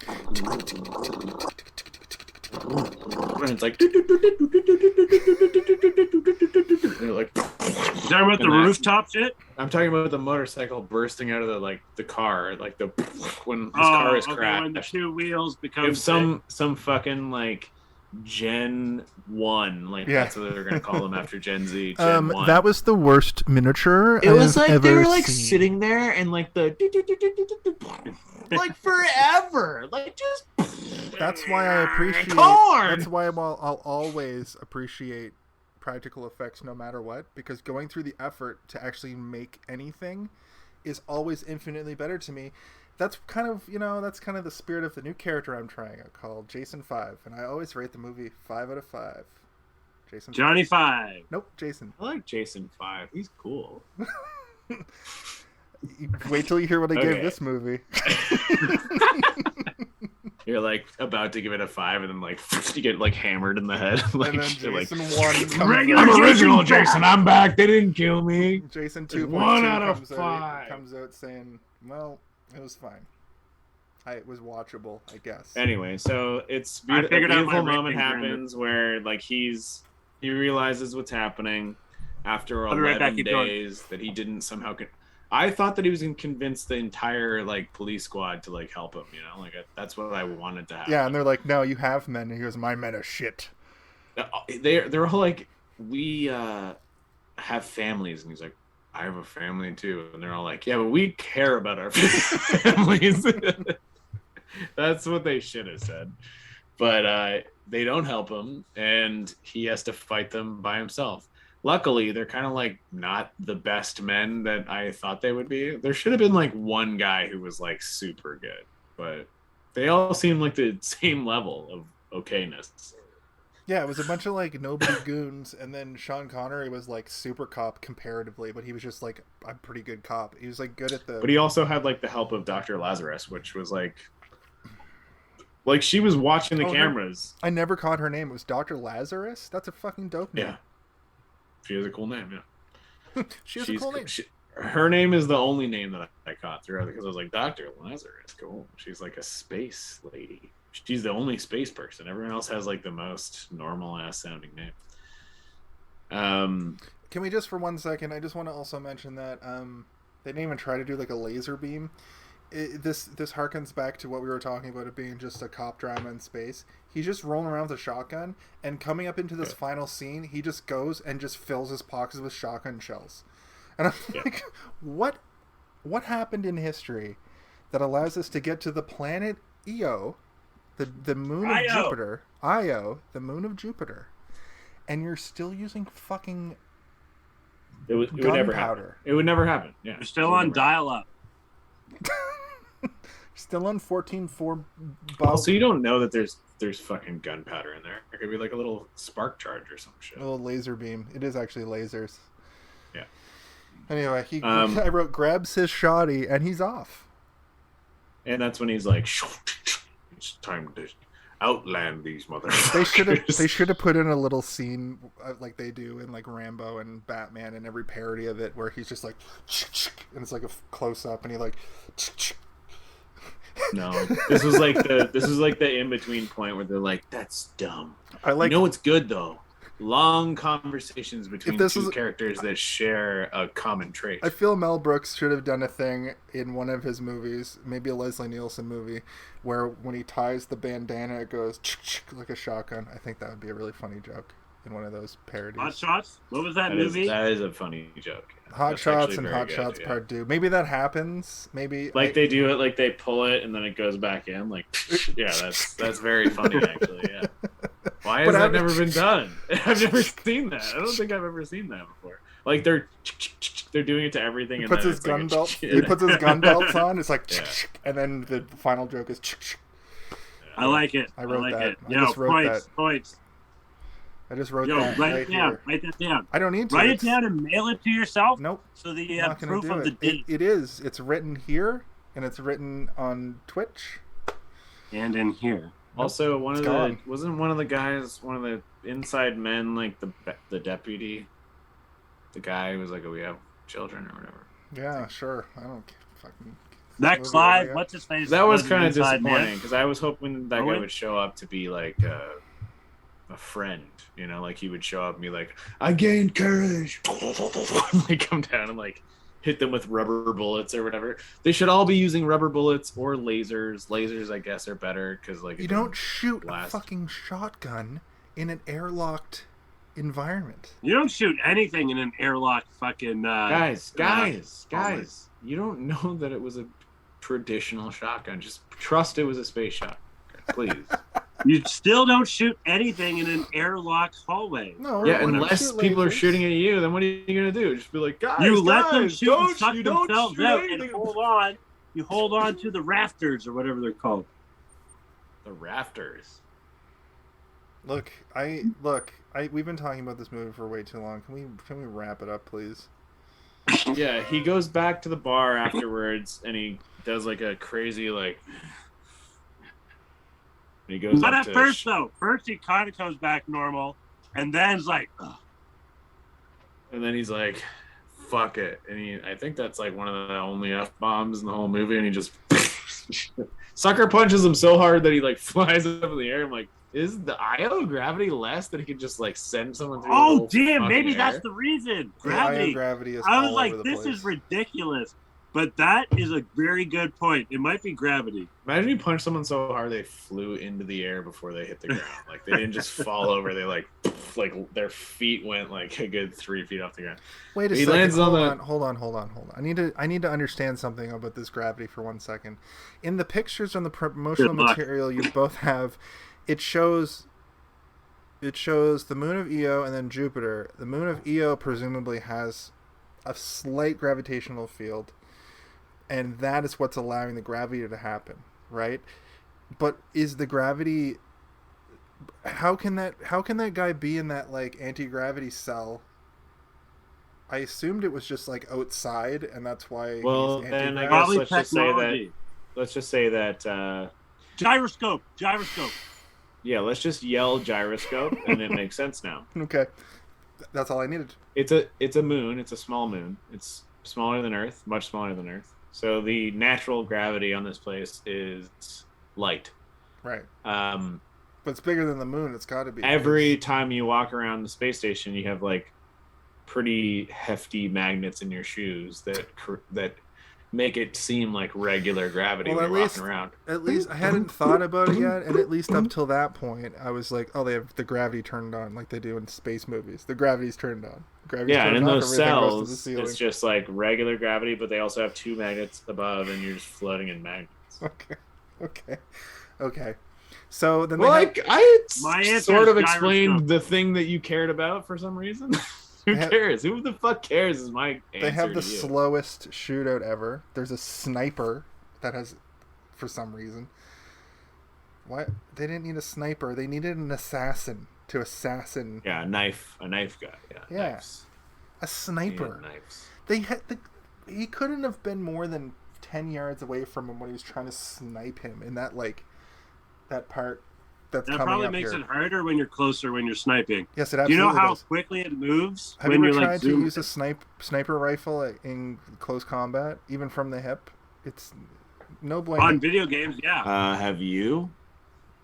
In video games, yeah. Yo, Video no games scope. aren't real, guys. You No guys know scope. this, right? No, Just they're like this kind movie. of real though. Just like this movie, that's not real. Whoa. Kayla just tripped I out. guarantee you that no sniper in all of history has been like, "Ah!" like shot somebody from the hip with their That's true. sniper rifle and got a headshot. Well, not if they're shooting from the hip and not aiming up. I mean, people don't just like go to war and Kalen, 360 no scope each Stop other. trying to defend the fact that you've never shot a sniper rifle ever, but you've also never shot it from the hip. Anyway, Sean Connery gets shot, and Sean Connery's now skulking around in the dark because he's shot. Yes. I don't know what to do. And the door opens. A door opens, and then he goes to knock out whoever's coming, and it's the doc. It's the doctor, yeah. What a babe. Nope. She says, like, I saw them following you, and they, you know, they have like their moment again. And he's like, all right. And he's like, go back to the whatever. And she's like, fuck no. I'm just, everyone on this place is gonna kill me now as well. Like, they've seen me helping you. Like, why the fuck would I go back? So instead, what he does is he suits up and goes outside. Yeah. I'm gonna get the jump. I'm gonna get the jump on these assassins by going outside the space station into half gravity. Do you guys ever think that this is like his like? I never got to be in space as James Bond. That Roger Moore fucker. That's got to why do it I in brought it up. Moonraker. I know Moonraker exists, but that's why I brought it up because Sean Connery, the only James Bond really, never got to go into space. What about have you seen Moonraker? That movie is fucking wild and dumb. I haven't seen it since I was a kid.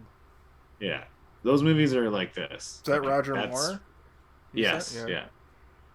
Almost Almost like all the goofy James Bond movies before like the Pierce Brosnan era are like this kind of movie where it's like just, you know what, Jason, I give you credit at the beginning for saying it's like James Bond because it is. Like, this is the kind of shit that you're dealing with, or it's like you're excited and then it gets really boring. Yeah. Like really fast. When I was a kid, me and my grandmother would watch James Bond movies on TBS, and I was like, they would have these moments of incredible action and then a lot of blah, blah, blah, blah, blah, quiet silence moments.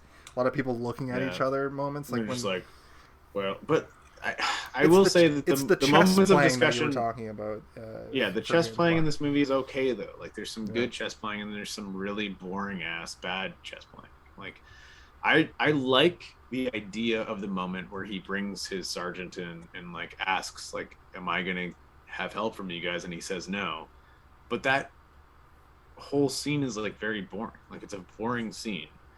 And like his sergeant's about to leave and you're like, you want the sergeant to turn around and like say something more, and then he doesn't. And you're like, what the fuck is this? This is just like, and then like the writers are like, that's how it would happen in real life. And I'm like, I'm not watching this movie taking place on the moon of Jupiter for real life. Please give me something to grasp onto here. God damn it. So we get to the final murder, the final James Bond murder, where he kills the guy in the corridor. We talked about that already. Still don't really know what happened in there. And then he starts climbing to the top of the station, and I know it looked cheesy as hell, but they do a wide shot of him climbing up the like ladder, or like, I guess it's a ladder, but it's outside the big greenhouse. Or like he's climbing to the top of the greenhouse to get the last guy. He's now killed 2 people. Rafters. Or do you mean like scaffolding? Because it's basically just a ladder, straight up. And then O'Neill's outside. The last guy's inside with his sniper rifle, and O'Neill comes up with this grand plan to pull like a piece of like the siding off the building and drop it in zero gravity, and it somehow cascades down like a leaf. This idiot it's not zero gravity. They're on a fucking moon. There's gravity. Half gravity. It cascades down like a leaf. Also, side note, I used to watch Days of Our Lives with my grandparents. See, that would be a perfect one where you like give us a little bit of context before you say the thing. Anyway, because you mentioned you used to watch. My grandma used to drop shit onto my head, and she would yell "zero gravity" before she did it. Zero gravity. But then this idiot goon takes. He's waiting for his shot. You see him looking around, and as it falls, it's clearly just like a rectangle falling Like, what could that even be? He just takes a shot. It could be someone lying very flat. So that was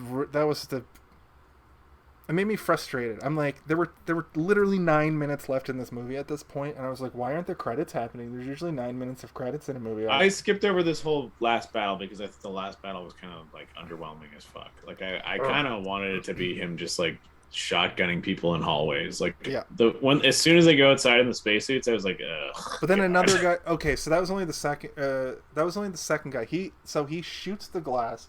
It explodes out. He gets sucked out into space in the worst special effect I've ever seen, possibly. Ever? It's just a guy going like this, and then somebody edited it to like go out a hole. No, probably not ever. Probably not. He was like this, and he went out a hole, and it was fucking terrible. Terrible. I've never seen something so fucking terrible in all my life. But then he has a final battle with I think a guy from earlier in the movie. It's his deputy. That is his deputy, right? Yeah. And they have the worst hand-to-hand fist fight I've ever seen. It's less a fist fight and more like a struggle, and not unlike Superman 4. The Quest for Courage, or where the fuck that... Oh, yes, the one that we're all super familiar with. No, you know the one where he fights Atom Man or whatever in space, and they're just like clearly on strings, and they're just like flailing. Yeah, and they're like... This had that energy in spades where they like were just struggling. Like this is where the gravity element of it just made no sense, because was the gravity pulling them down? Because I feel like in the gravity that they presented us, you should be able to haul off and throw a punch. You would be able to, yeah. Anyway, it doesn't matter. Sean Gravity Connery doesn't make you punch slower. Exactly. That's like Have you ever tried punching underwater? Yeah. Yeah, but that's not the same as space. There's a lot of water in the way of your punch. I can still throw a punch underwater. You know what I mean? Yeah, anyway. But okay. I think that Kaylin was saying, have you ever tried to throw a punch underwater, thinking that being in space is the same thing as being underwater? It's not. Not the same. There's nothing. It's almost like you would be able to punch faster in space because there's no air. In a dream. But he just pulls his air pipe out. The guy fucking dies. And then is that the one where they don't show his head explosion? They show a two-head vaporized. He turns into like ash. He turns into electricity.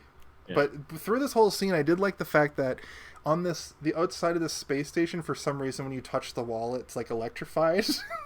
So there's one point where the deputy guy is holding Sean Connery's head against the wall, and it's just like sparking. Yeah. I did kind of like that. I thought that was dumb, but I thought it looked cool. But it's cool, yeah.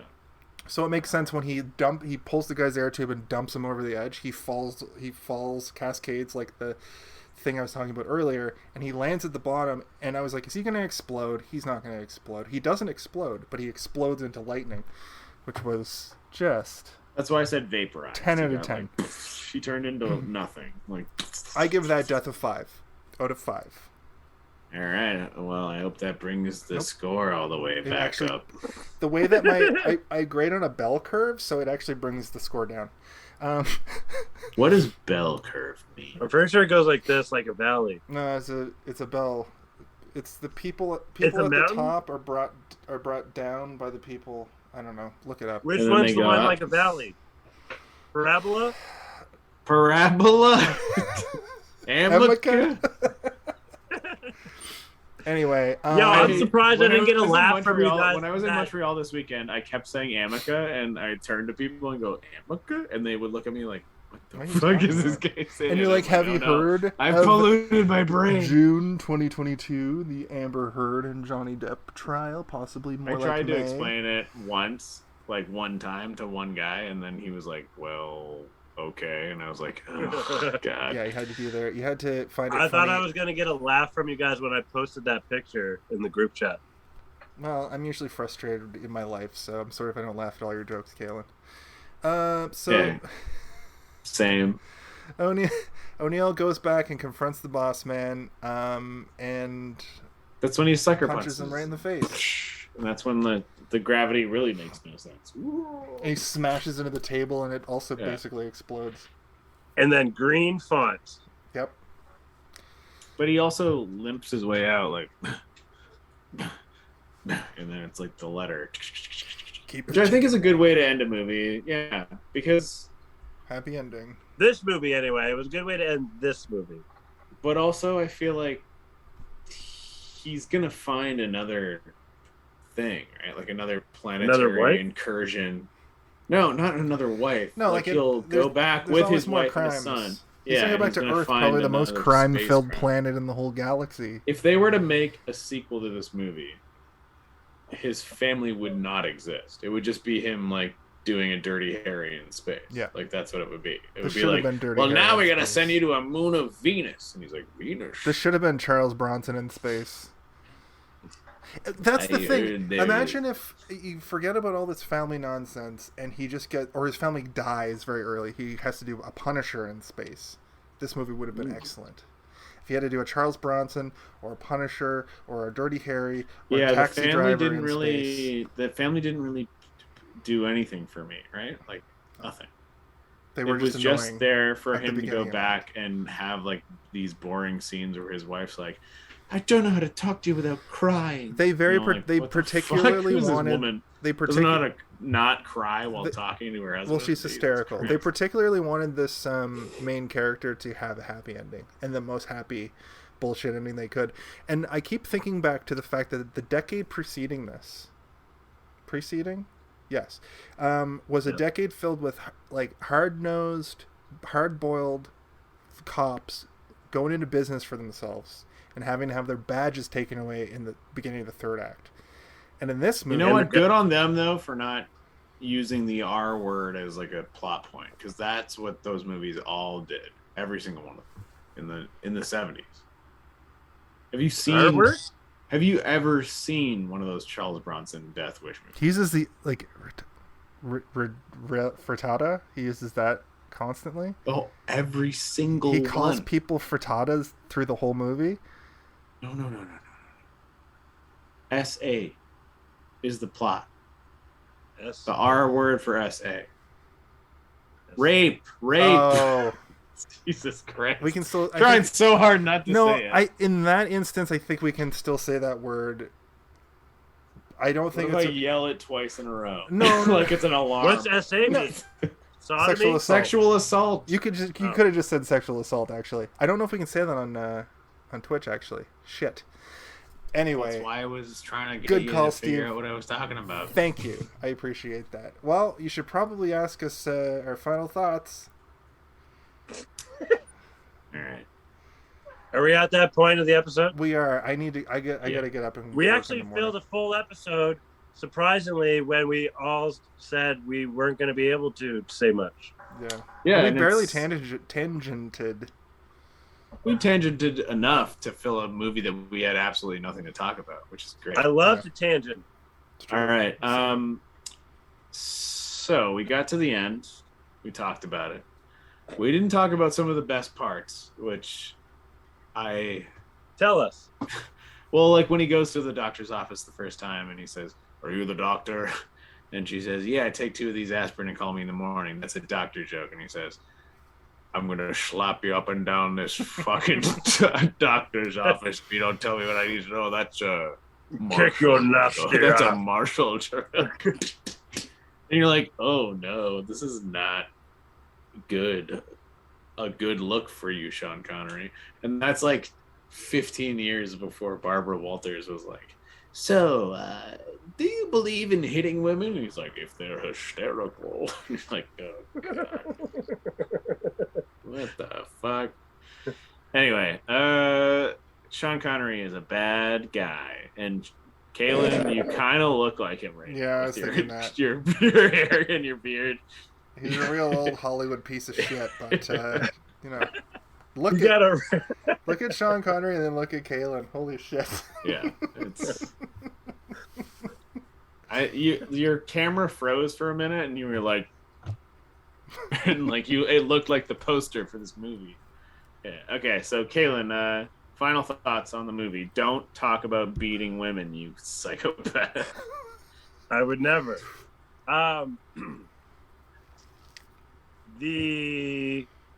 So I'm going to be brutally honest, but in a nice way.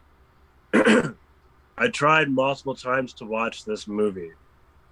And oh my God, you sound like you're giving a fucking eulogy. It almost is like that. Excuse me. Last night / this morning. So I watched it last night, but then I watched it again this morning. And I was able to appreciate like 2 weeks ago or whenever it was when I first watched it, I couldn't concentrate. Like I wasn't captivated or whatever.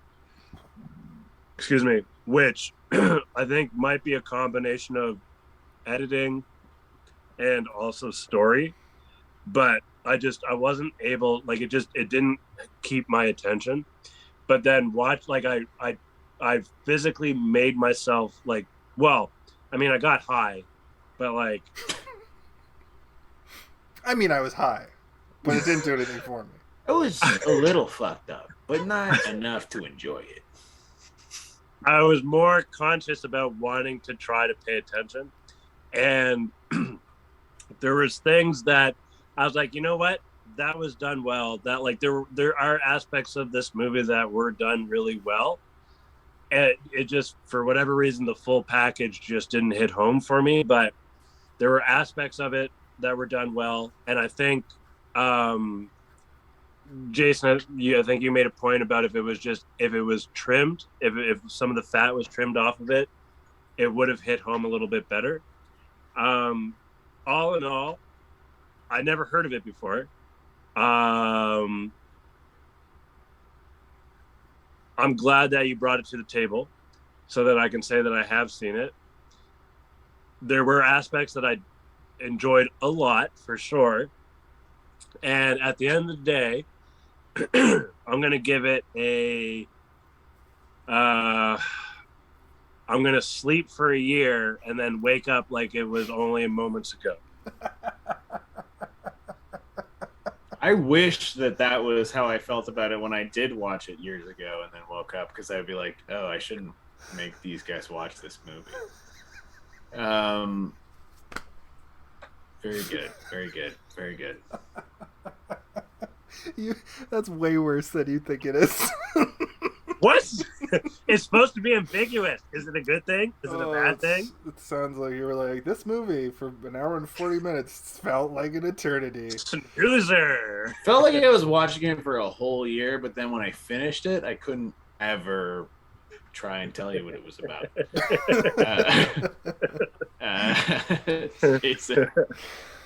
Go ahead. All right. Well, I had more fun talking about this movie than I did watching it. I will say that. I think overall this movie is like, it's decent enough for an 80s flick. It's cool. It's cool. It's cool looking a lot of the time. The atmosphere it's pretty tight. I felt like I was there. Unfortunately, it's very slow. It's very plotting. It's very like a slow burn when it doesn't need to be, like we talked about all through. And it made me like, every time this whole experience for this particular movie felt like book club, like you see when they do the book club trope in sitcoms, where the person like sits down to read their book club book and they just are like, their mind wanders or they fall asleep.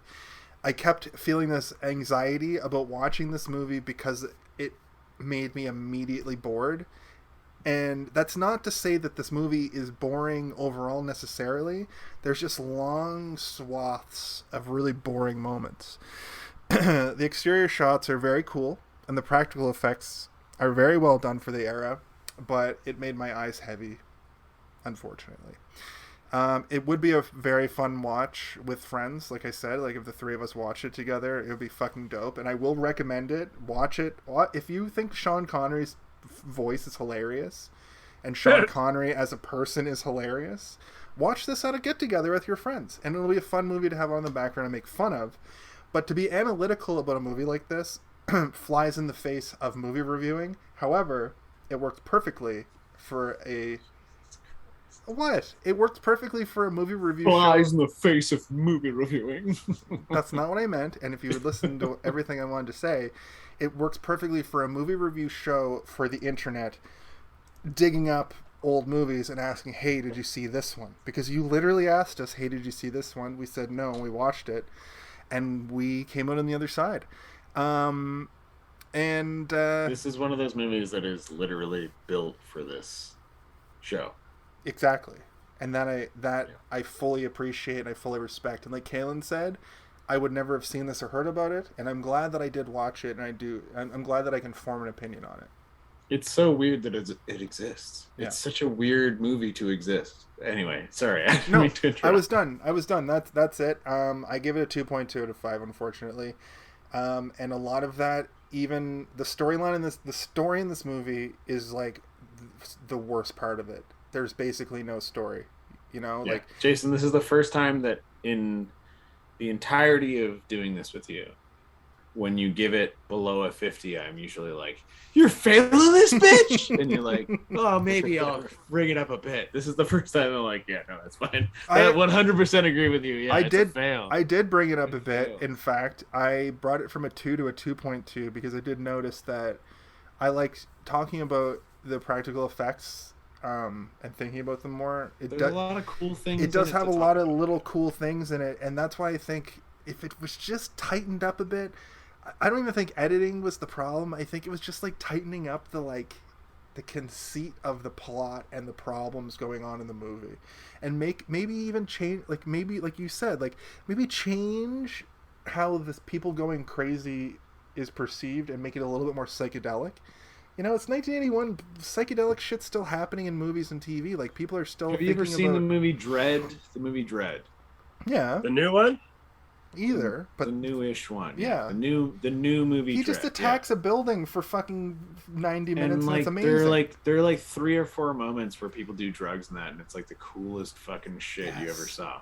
Yes. And in this movie, it's like someone just being like, "I'm in a red room. The red light means I'm crazy," and you're like, ugh. It's bad filmmaking for a movie that has so much good filmmaking in it.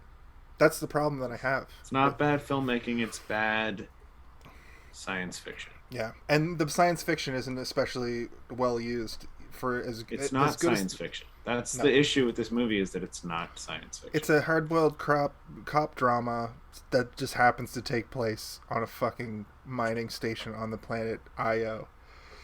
I'm gonna harvest the energy of what you've just said and go right into mine, if that's okay. It's not science fiction. This movie is not science fiction in any way.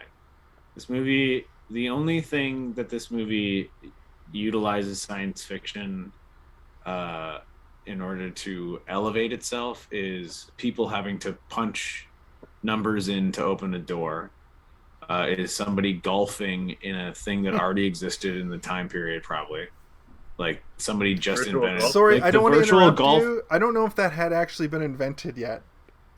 But that's why I'm saying probably had been, and someone probably came in with it that year. Yeah, it's like having the Nintendo Wii in your game, in your movie before Nintendo Wii comes out, kind of thing. Yeah, exactly. Somebody probably came up with that technology like a couple years earlier, and like they were still developing it, and they're like, let's put it in this movie, and then like all those fucking like golfing ranges in like, strip malls opened up and shit.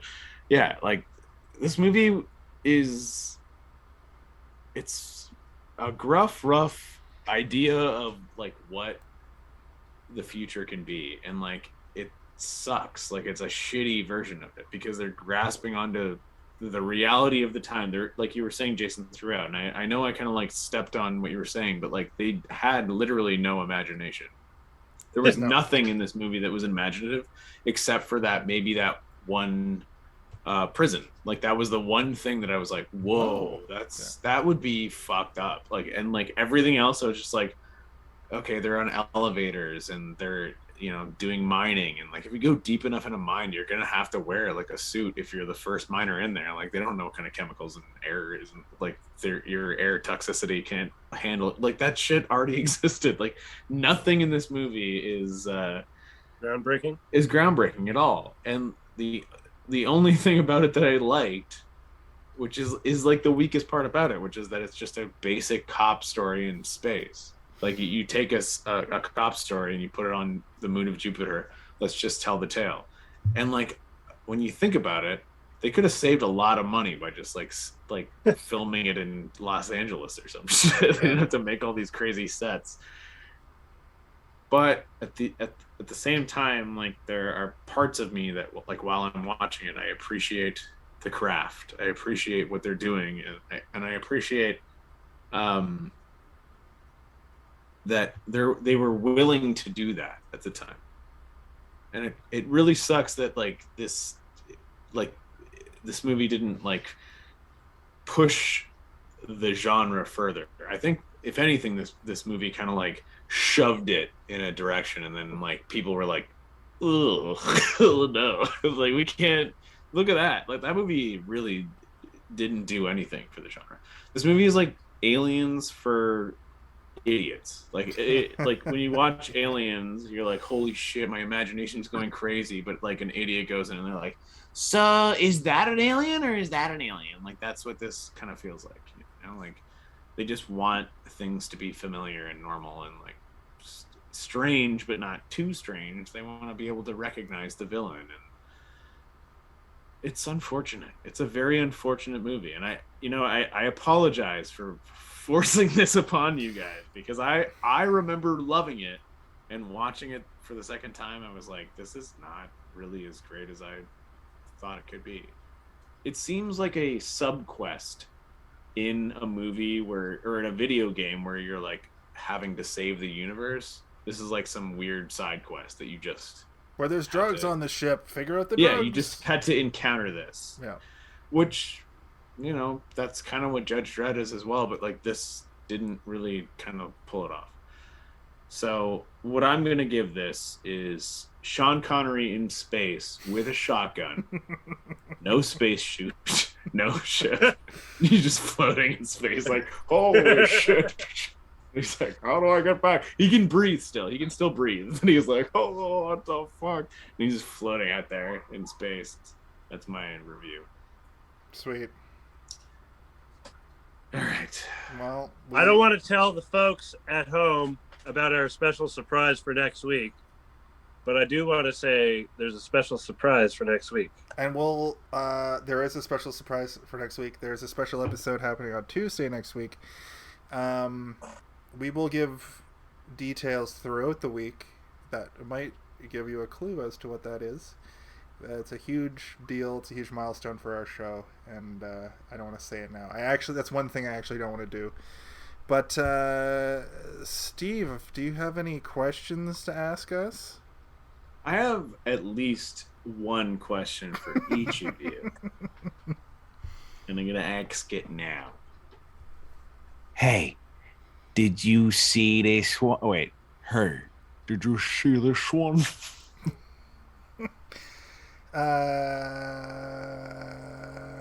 Hey, did you see this one?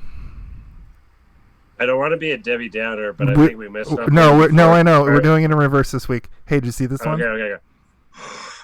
Can I do I don't think I can do it. Do it. No, I can't do it. Do it. The penis smite ya. Try it. Mother punner. Say the penis smite ya. Did you see this one? Perfect. See what I did with my jaw there? Yeah, so much. That was great. All right. For Kaylin and for Jason, I am Steven. For Kaylin, for Steven, I'm Jason. And Steven. Oh, shit. My bad. Sorry. I don't care. Okay, go ahead. For Kaylin and Steven, I'm Jason.